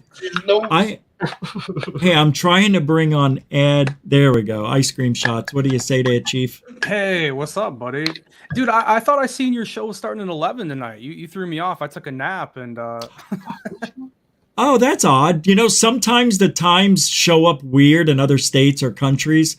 So just know it. If I ever change the time from the normal, the thumbnail will tell you. Oh, okay. Yeah. I will always tell you. Yeah. Yeah. Because I thought, man, that's late. Like, I thought, maybe it's just Friday night, That sucks, man. I'm sorry about that. No, it's not your fault. It's YouTube. No, I know. But it would have been nice to have you here. And how long you been listening in? Just a few minutes? I just got up and got around, dude. That's why I seen you on. I was like, oh shit, he must have started now, I guess. So yeah. Well, we were talking about the threat and, is that a real threat and all that stuff. And then we were talking about why Corbell and Knapp are there just recently. We were talking about everything. So what did you want to add to this tonight? I know you got something good to say. Yeah, I wish I had something really, really huge to say, but no, I mean, it's just anything's good. Yeah. Yeah. I'm just trying to jump in the conversation at this midpoint, but yeah, no, I mean, the Corbell situation, you know how I feel about him, man. He's in there for him, and of course they're going to be front row behind everybody. They want to be right up in the mix with everything. But no, I think it'll be interesting to hear more of what they're going to say on weaponized, right? When that new episode comes out, get more of their take on the hearings, and you'll be able to hear a little bit more where they think it's going to go. Maybe, you know what I mean? Maybe they'll give us some hints on what they think. Yeah, that's why I watch them. Go ahead, Sacred. Oh yeah, no, I was saying I was agreeing. Most likely, yeah. Yeah. I mean, it's just even though I'm not a huge fan of those guys and what they've been doing lately, I mean, we have to admit, like they're in the know, right? They're in the kind of the in club, so we're going to be able to learn a little bit more from them. They're in the gullible club, in my opinion. I think that, I know what they do has some weight to what we're trying to do here, but the way they execute stuff is terrible. Just terrible. Once I would like Jeremy to say, I was wrong. That was flares at 29 Palms. We made a mistake. Even though everybody saw something on the ground, it really wasn't. That would be amazing. And that's what I don't like about those two guys. Well, I like Knapp a little more, but they never admit when they're wrong. And that is the sign of somebody who's bullshitting you, when they never can admit they're wrong and they're sticking to their story no matter what. That means they got an agenda and they want you to follow it. And that's bullshit. And I see right through it. Either that or they're... Oh, go ahead, Sacred. I was going to say, same thing I saw with Greer. What made me suspect about Greer was when he said, first there's a lot of things, but when he says one, he met an alien face to face. The second one was when he said he had a real picture of the alien, and I was excited. I was like, yes, he has the picture of the alien, and he was going on interviews hyping the picture up. And then when I finally looked at it, I was like, wow, this is the worst piece of evidence you could have ever brought up. And that just really turned me off. I was like, wow. I mean, and then with the CE5 app, and I got to pay for the app. And if you have CE5 and you know it works and you made physical contact face to face, you shouldn't need disclosure from a government or an authority. You should get disclosure from you. You have the money, you have the authority. I mean, you have the ways and means to provide this proof and disclosure, and he doesn't. Just does interviews and gets paid and writes books and documentaries.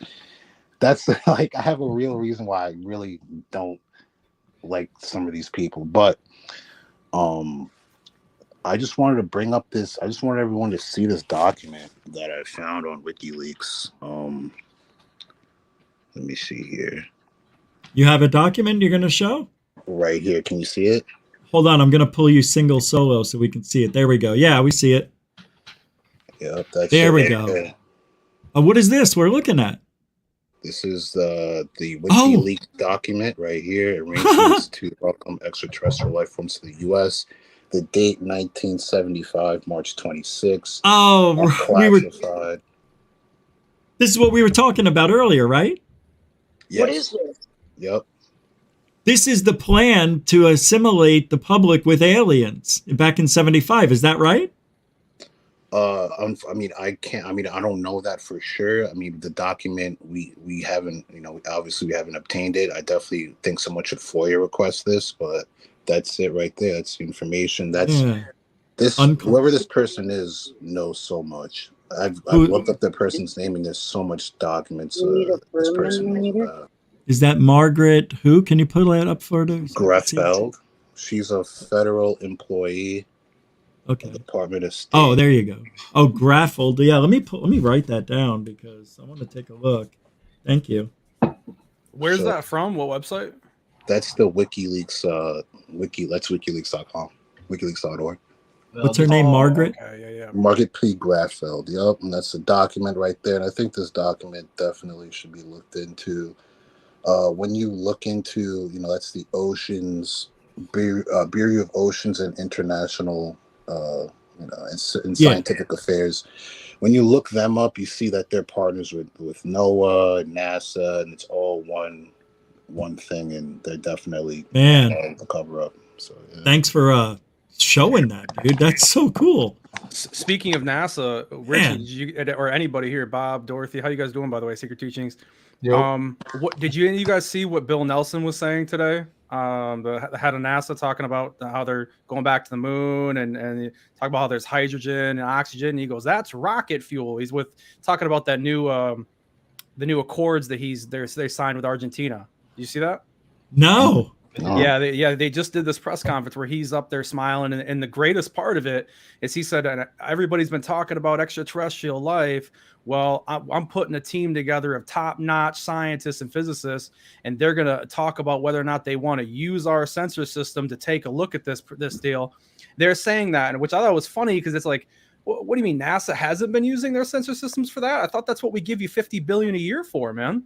You know, why all of a sudden now? So I thought that was interesting that he's trying to get on board with that. I mean, I just think he's a little late to the party, which at first I thought Nelson was going to be a big proponent for us, but it sounds like, and it looks like, not going to be that way. It sounds like he might be looking to use all those sensors to try to shut everything down again. That's the tone of voice. So I don't think NASA is going to be transparent from the looks of it at all. Wow, that goes against what they just said a month ago. That's what it was weird to me. It caught me super off guard because when Biden appointed him to the head of NASA, I think it was in 2020, and I thought, oh, okay, well, they're lodging him in here for this spot because then he made the video where he was talking about extraterrestrial life and we might not be alone. I thought, man, this dude's on board. Now it just sounds like they want to go get helium-3 from the moon, like everybody said a long time ago, which is crazy to think about, and that people might have really called that years ago. And that's the real reason why they're going back, which I would assume that's what it is. Why would you spend the money, guys, if you weren't trying to find something for power sources? Of course. To move. I mean, I've heard them say, well, they want to get to the moon, Musk does, and then they could jump off and go to Mars. But dude, there's got to be something on the back end that pays for all that. They got to pay for it. And I don't think 50 billion is going to do it. So we'll have to see where they go. But the helium-3 is a big thing. What do you guys think about that? Well, can I say something?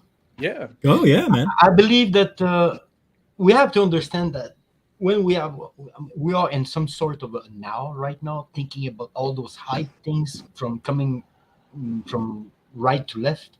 And let's not forget there's a war happening. And I believe that what you're saying, man, is leading us to somewhere in the future. I forget where I was going with that, but yeah. You still think it's still far away, Bob? Yeah, I think it is. Well, I just find it suspicious of how long it's taking them to finish this rocket that they want to go to the moon. Yeah, with. that's it. It's coming back to me. I believe we are like. Let's not forget that those guys are working right now. Like maybe 100 years, 50 years. There's a technology working right now. Maybe we're gonna see 100 years, or so, like our son and daughters will know. Oh, that's what they were talking about. They were working on that, and they felt it was like some sort of a tic tac. You know, that's where we are. There's like two sort of reality and time. There's the people in the know, and the people in the society that are not in the know, that have to work in society. There's different rules, I believe, in this game, and there's the people that have. It's very alien talking what I'm talking right now, but yeah. No, I think you're right. You're saying, man. No, I mean you're making sense. I mean there are working people out there. I mean that's the biggest thing for me, where it's like if I had control of the thing and people could still make money and do their things, but I would say if I was in Congress, I would look at NASA and say, wait a second, if we have TikTok technology, God, I sound like Burchett now. TikTok, geez. I mean, geez, I've made fun of everybody for making that mistake, and then there I go. So karma's real. But at the end of the day, like I wish that they could look back and look at the program and all the money that's going into NASA right now and say, wait a second, if we have anti-grav technology, if that's even possible, put the wrenches down for a second. We're done doing this old combustion engine stuff.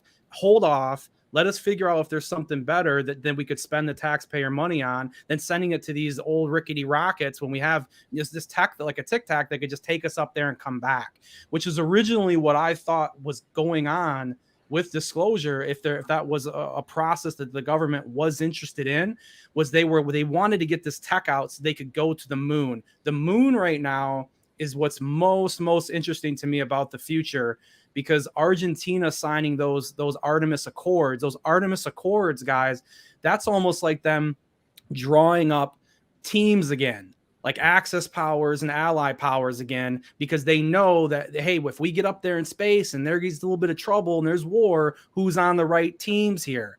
So it seems like World War III, we might all be wrong about that. That could be up in space. You never know.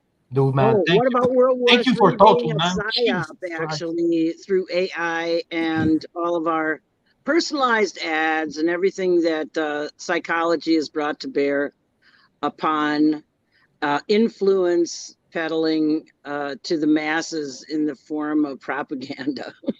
I mean, possible. Well, when we think of the Space Force, we have to, Rich, if you could actually go back and just look up Space Force and, put on the introduction or the, I believe it was a speech. It was a short speech, but one of the captains named space literally a new war domain. That's what he said. And he said we must protect ourselves from asteroids and other anomalies in space. That's what he said. I have it right here. Let me pull it up. That is amazing. Yep, he called space a new war domain. When he said that, I was like, wow. I mean, they might actually push that. You see, this guy is talking about the domain concept thing. He's talking about China wanting to take down our satellites. That's the threat. Thank you, Morgan. It was a real honor. So I do want to start a little bit with the news of the day. I mean, you stood up the Space Force. First See, Russia threat. All right, let's see what he says. time we've seen an arm. This is the guy, right? Well, no, it was service. there were many different ones, but okay. they had the flag. It was like they first showed the flag, the Space Force flag, and one of the commanders was giving a speech on what their plans were for the Space Force. I remember watching that, actually. Yeah, it was when they first showed the Space Force flag. I think it's this, right? Space. No. Gonna be a No, it was a representative from the Space Force, and he was showing off the flag for the first time. Yeah, right here. Here we On go. behalf of the space warfighters, thank you for your leadership. Thank you for your leadership. It's a big deal.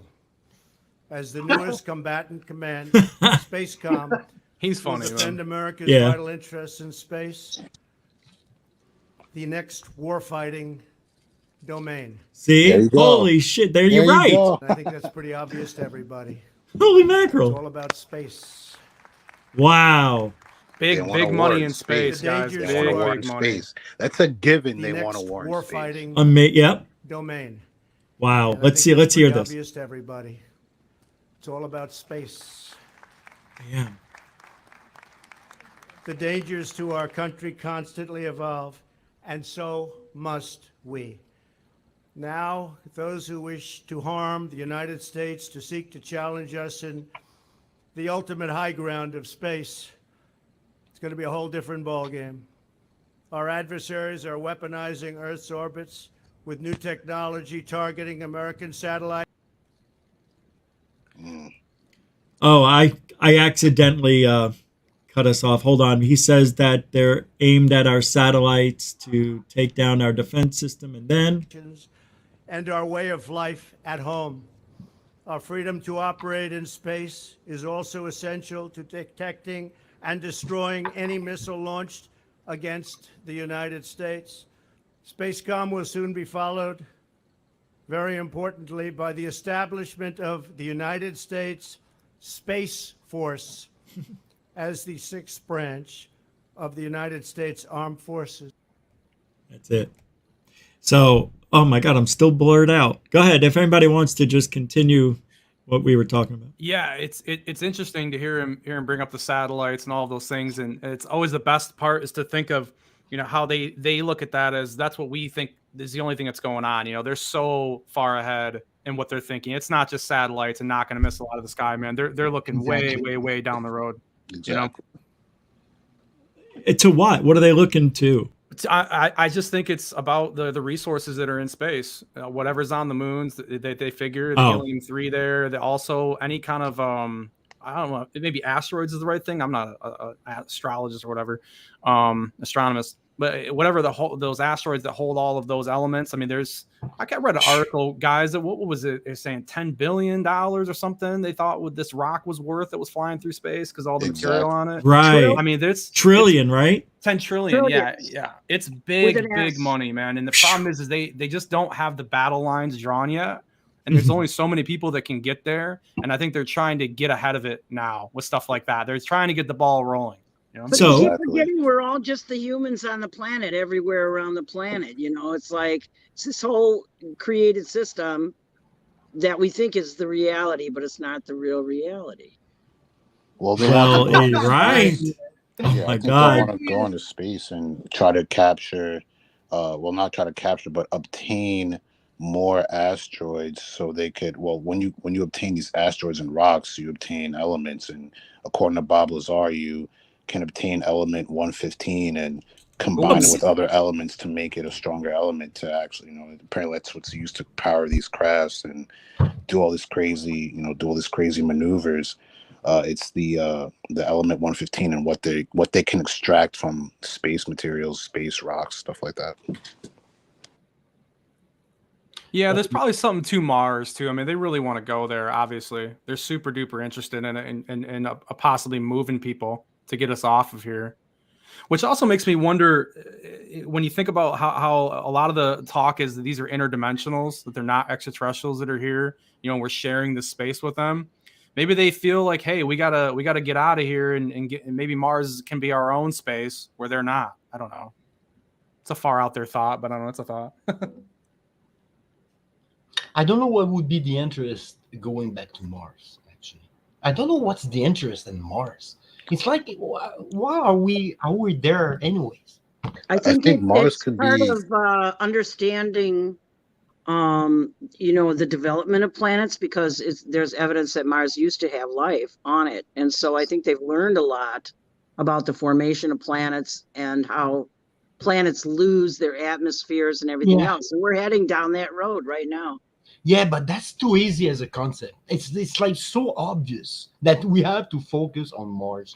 Of course, that in the real logic, Dorothy, I believe that they're working on something somewhere else than Mars. But for our society, but the Earth is below your feet. It's right here. We could do something with Earth and make it better with all this tech.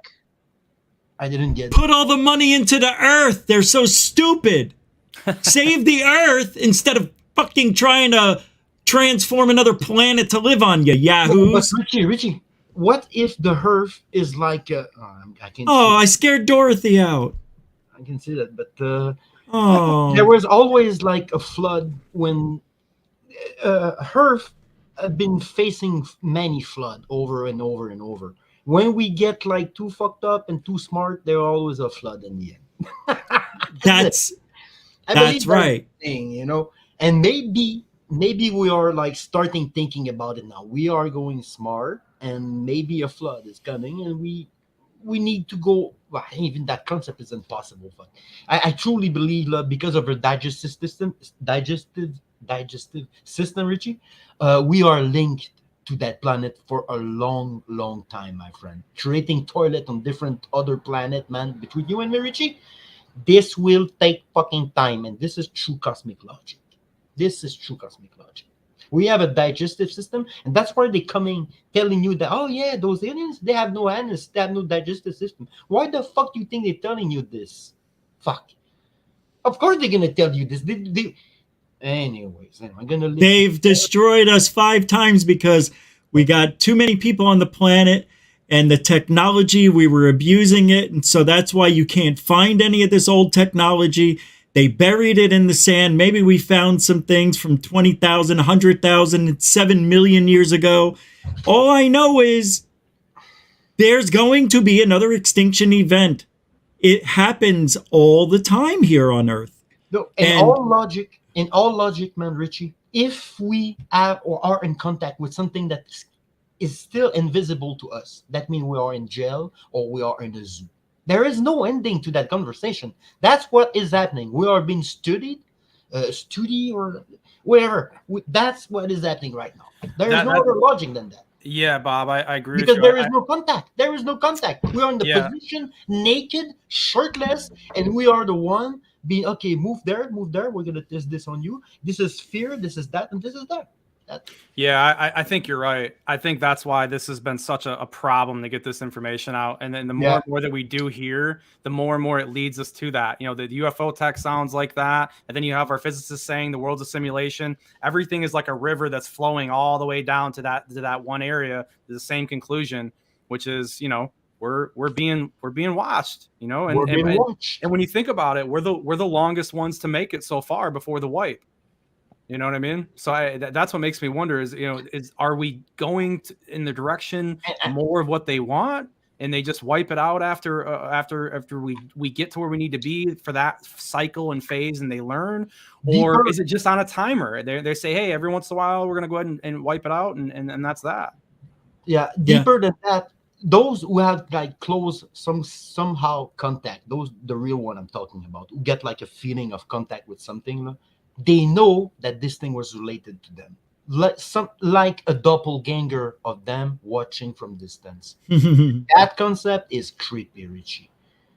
Could there be someone like you, aware that you are on Earth, but you're not aware that he is watching you? I doubt it. I doubt it. Like a Sims concept, you know, this is a very interesting time we're living in. Everything is taking shape. Those games online, reality, everything, war. You ask for it. There's nobody like me, Bob. Understand? Yeah, there's nobody like you, Richie. I wouldn't be there if you wouldn't have the host of the show, man. Well, we could talk about this till we're blue in the face, and that's why we come back 6 days, 6 nights, so we can do this again. So going to say goodbye. So I want to thank Bob, Dorothy. I appreciate it. Sacred Teachings. And of course, Ice Cream Shots. Guys, you want to promote anything before we get the health out of here? Anything else you want to say? Just yeah, I was going to say you guys go ahead, Sacred. Check me out on YouTube. It's Sacred Teachings. And, you know, if you're into, like I said, spirituality, stuff like that, consciousness, you could check me out there. On YouTube? Yeah, right on YouTube. Yep. All right, I'll put the link. I'm not like a huge. Yeah, I don't have like a huge following, but yeah, you can catch me on there. Nice. Ice cream. Yeah, just everybody keep an open mind, man. Keep looking at what's going on with the whole situation. I mean, I do a little bit with Twitter here and there. Ice Cream Shots is on. It's same as the name here on Twitter. Yeah. Good. We'll follow you. And Bob, you're on Twitter under Bob Burks, right? Yeah, Ice Cream. Big thanks, man, for you coming up tonight, man. I hope you're gonna be coming more often with the Endo on the. Dude, I'm telling you, Bob, I would have been here earlier. I swear to God, I thought I was late. Yeah, I had a rich moment. I slept in. Damn it, I slept over. You know, maybe you got yesterday's doubleheader mixed in with it somehow. I don't know, but sometimes the time is posted wrong in some states. It's weird. it was this morning when I seen it because I was on the couch and I was going through the NASA stuff with them. And I'm telling you, man, it's 11:05, and I thought, well, Richie did that. Rich, remember you did the moon one last week that was late at night. Richie, take care. Right, you're right. Conspiracy. So when I read the 11 o'clock, it didn't seem so crazy to me because I thought, well, he went late that one night, you know. Right. Yeah. No. Agreed. Yeah, you're right. But if it doesn't say it a specific time on the thumbnail, it just goes for everybody. Then you'll know if it's a different time. I always make it highlighted on the thumbnail. But thank you, man. Hey, so you were here 30 minutes. It was great having you here for that. And Dorothy too. Dorothy, she's not mad at me she couldn't have been because I wasn't yelling. I don't know. I think she might have took something Bob said the wrong way or something like that. Is what it seemed like. Oh no. No, but it didn't sound serious though. It didn't sound really serious. I didn't even catch it.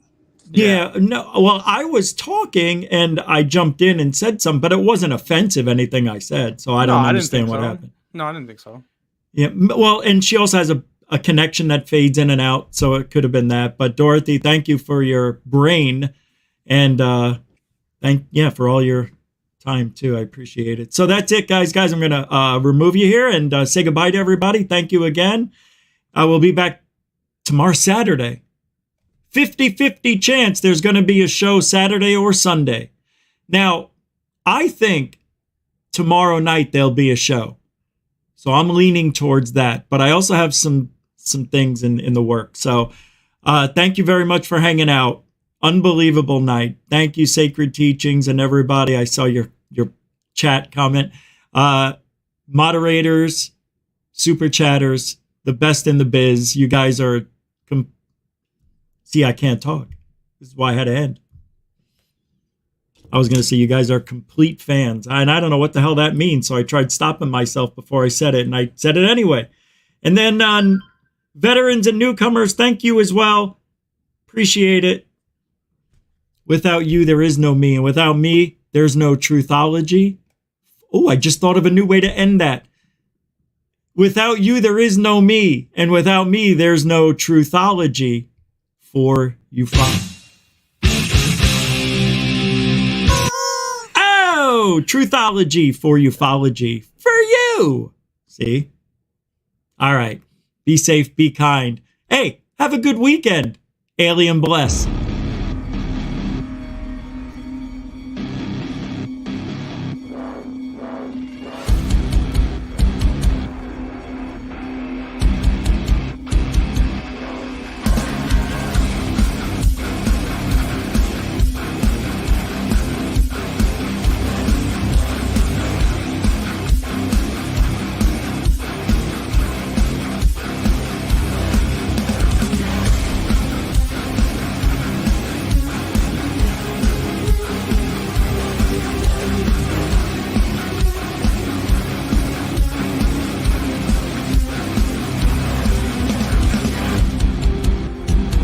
What you just said is one of the most insanely idiotic things I have ever heard.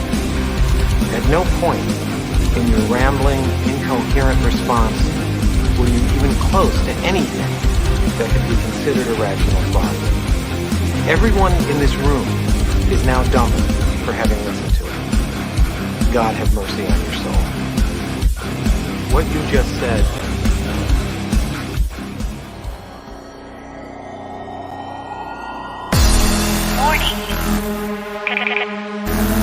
Control life. Warning. Warning. Failure. Control life. Warning. Unidentified flying object.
That's it.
Which way they're going.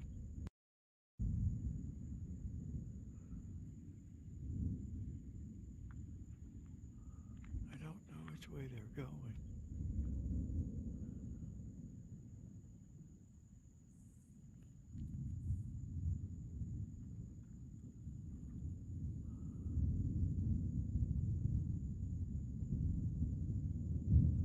It's coming right for me. It's non-stop.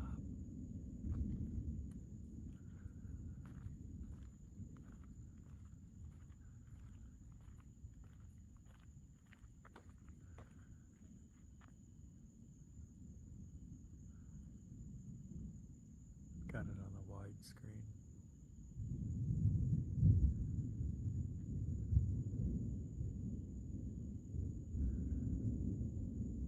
Whoa. It's coming right here.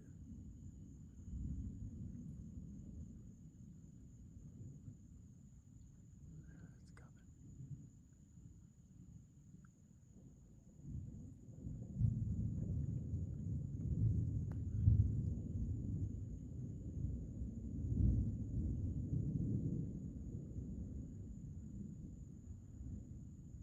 I don't know if it is coming. I think it's just gonna miss me.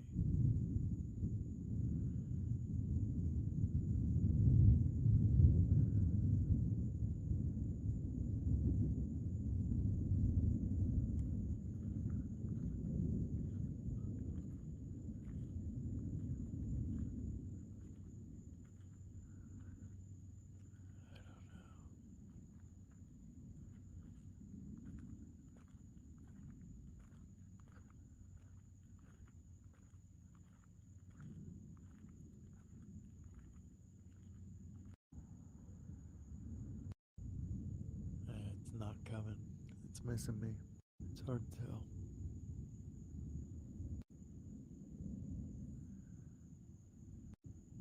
Oh my god.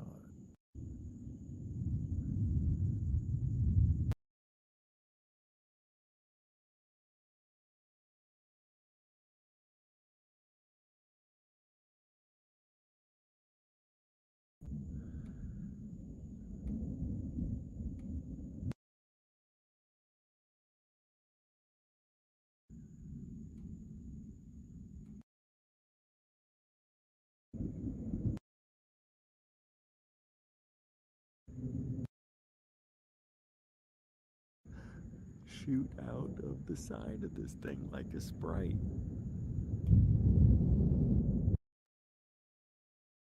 And out of nowhere, that big, huge lightning, right where I saw the white or star-like orbs. And I also saw what looked like a laser beam shoot out of the side of this thing like a sprite.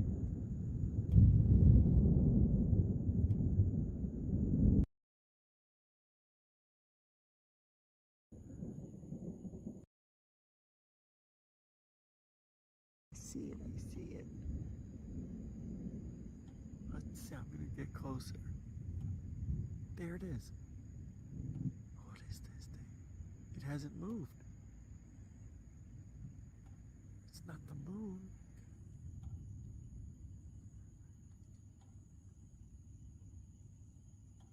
I told you I saw something. Oh, Jesus. I don't know what that is. But it's not the moon. Jesus, that was close.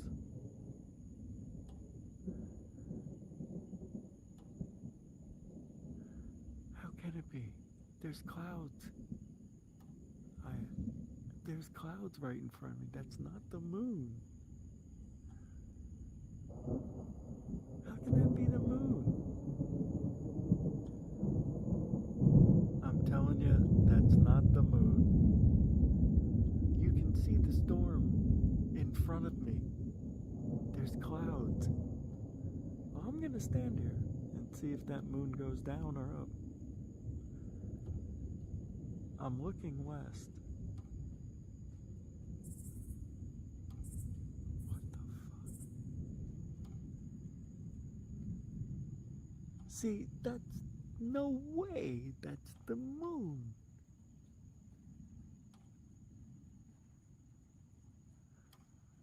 That's not the moon. Look. Jesus, it looks like it. Oh, frickin' A.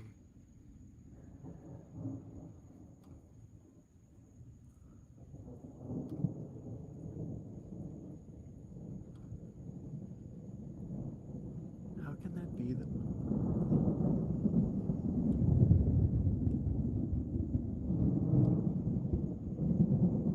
There's no way that can be the moon. No way. The clouds are so thick, it's impossible. It's impossible.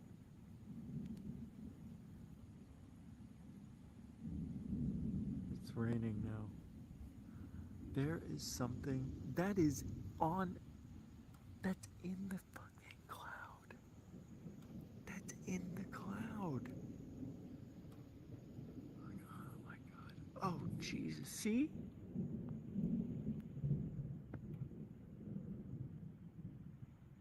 That is not the moon. Not with a thunderstorm in front of it.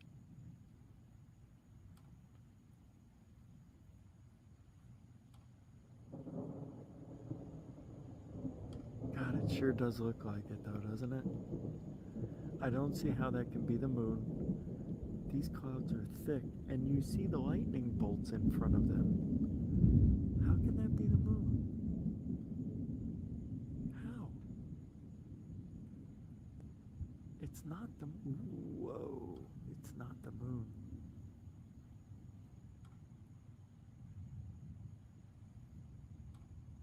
There.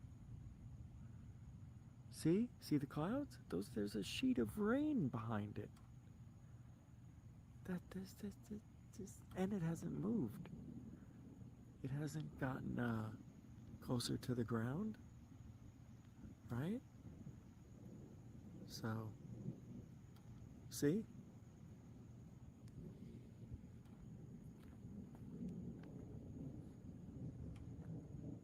I don't know what that is. Oh my God. But those are clouds. All those are clouds.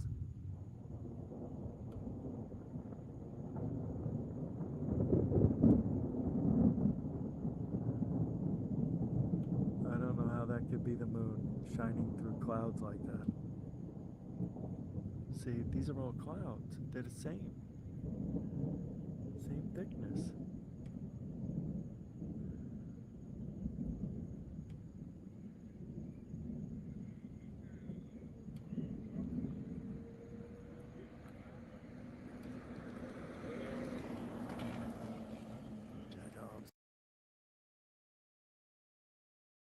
For that big lightning. Wow.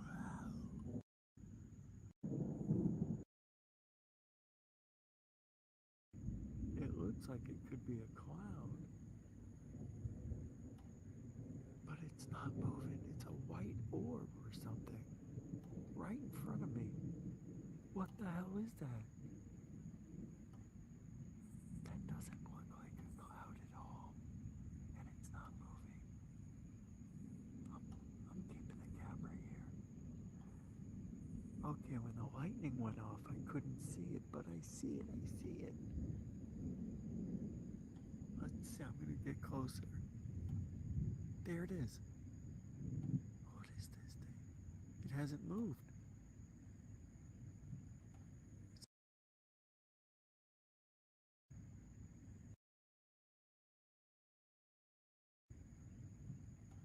It's not the moon.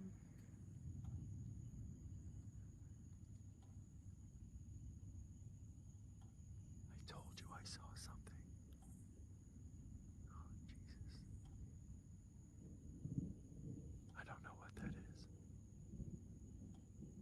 But it's not the moon. Jesus, that was close.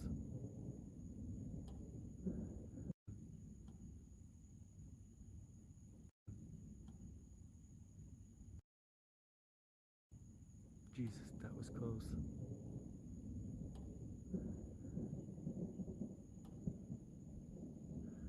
How can it be? There's clouds. There's clouds right in front of me. That's not the moon. How can that be the moon? I'm telling you, that's not the moon. You can see the storm in front of me. There's clouds. Well, I'm gonna stand here and see if that moon goes down or up. I'm looking west. What the fuck? See, that's no way. That's the moon.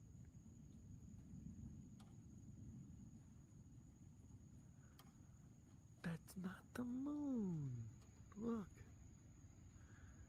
Jesus, it looks like it. Oh, frickin' A.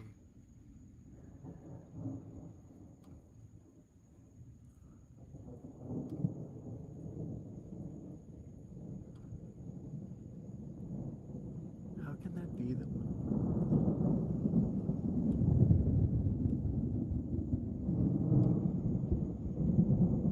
There's no way that can be the moon. No way. The clouds are so thick, it's impossible.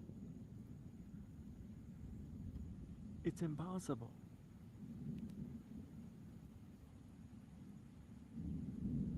It's raining now. There is something that is that's in the fucking cloud. That's in the cloud. Oh my God. Oh, Jesus. See?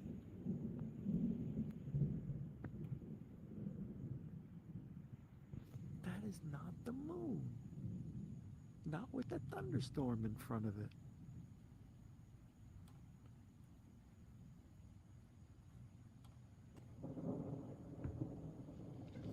I think we can all agree that's the moon.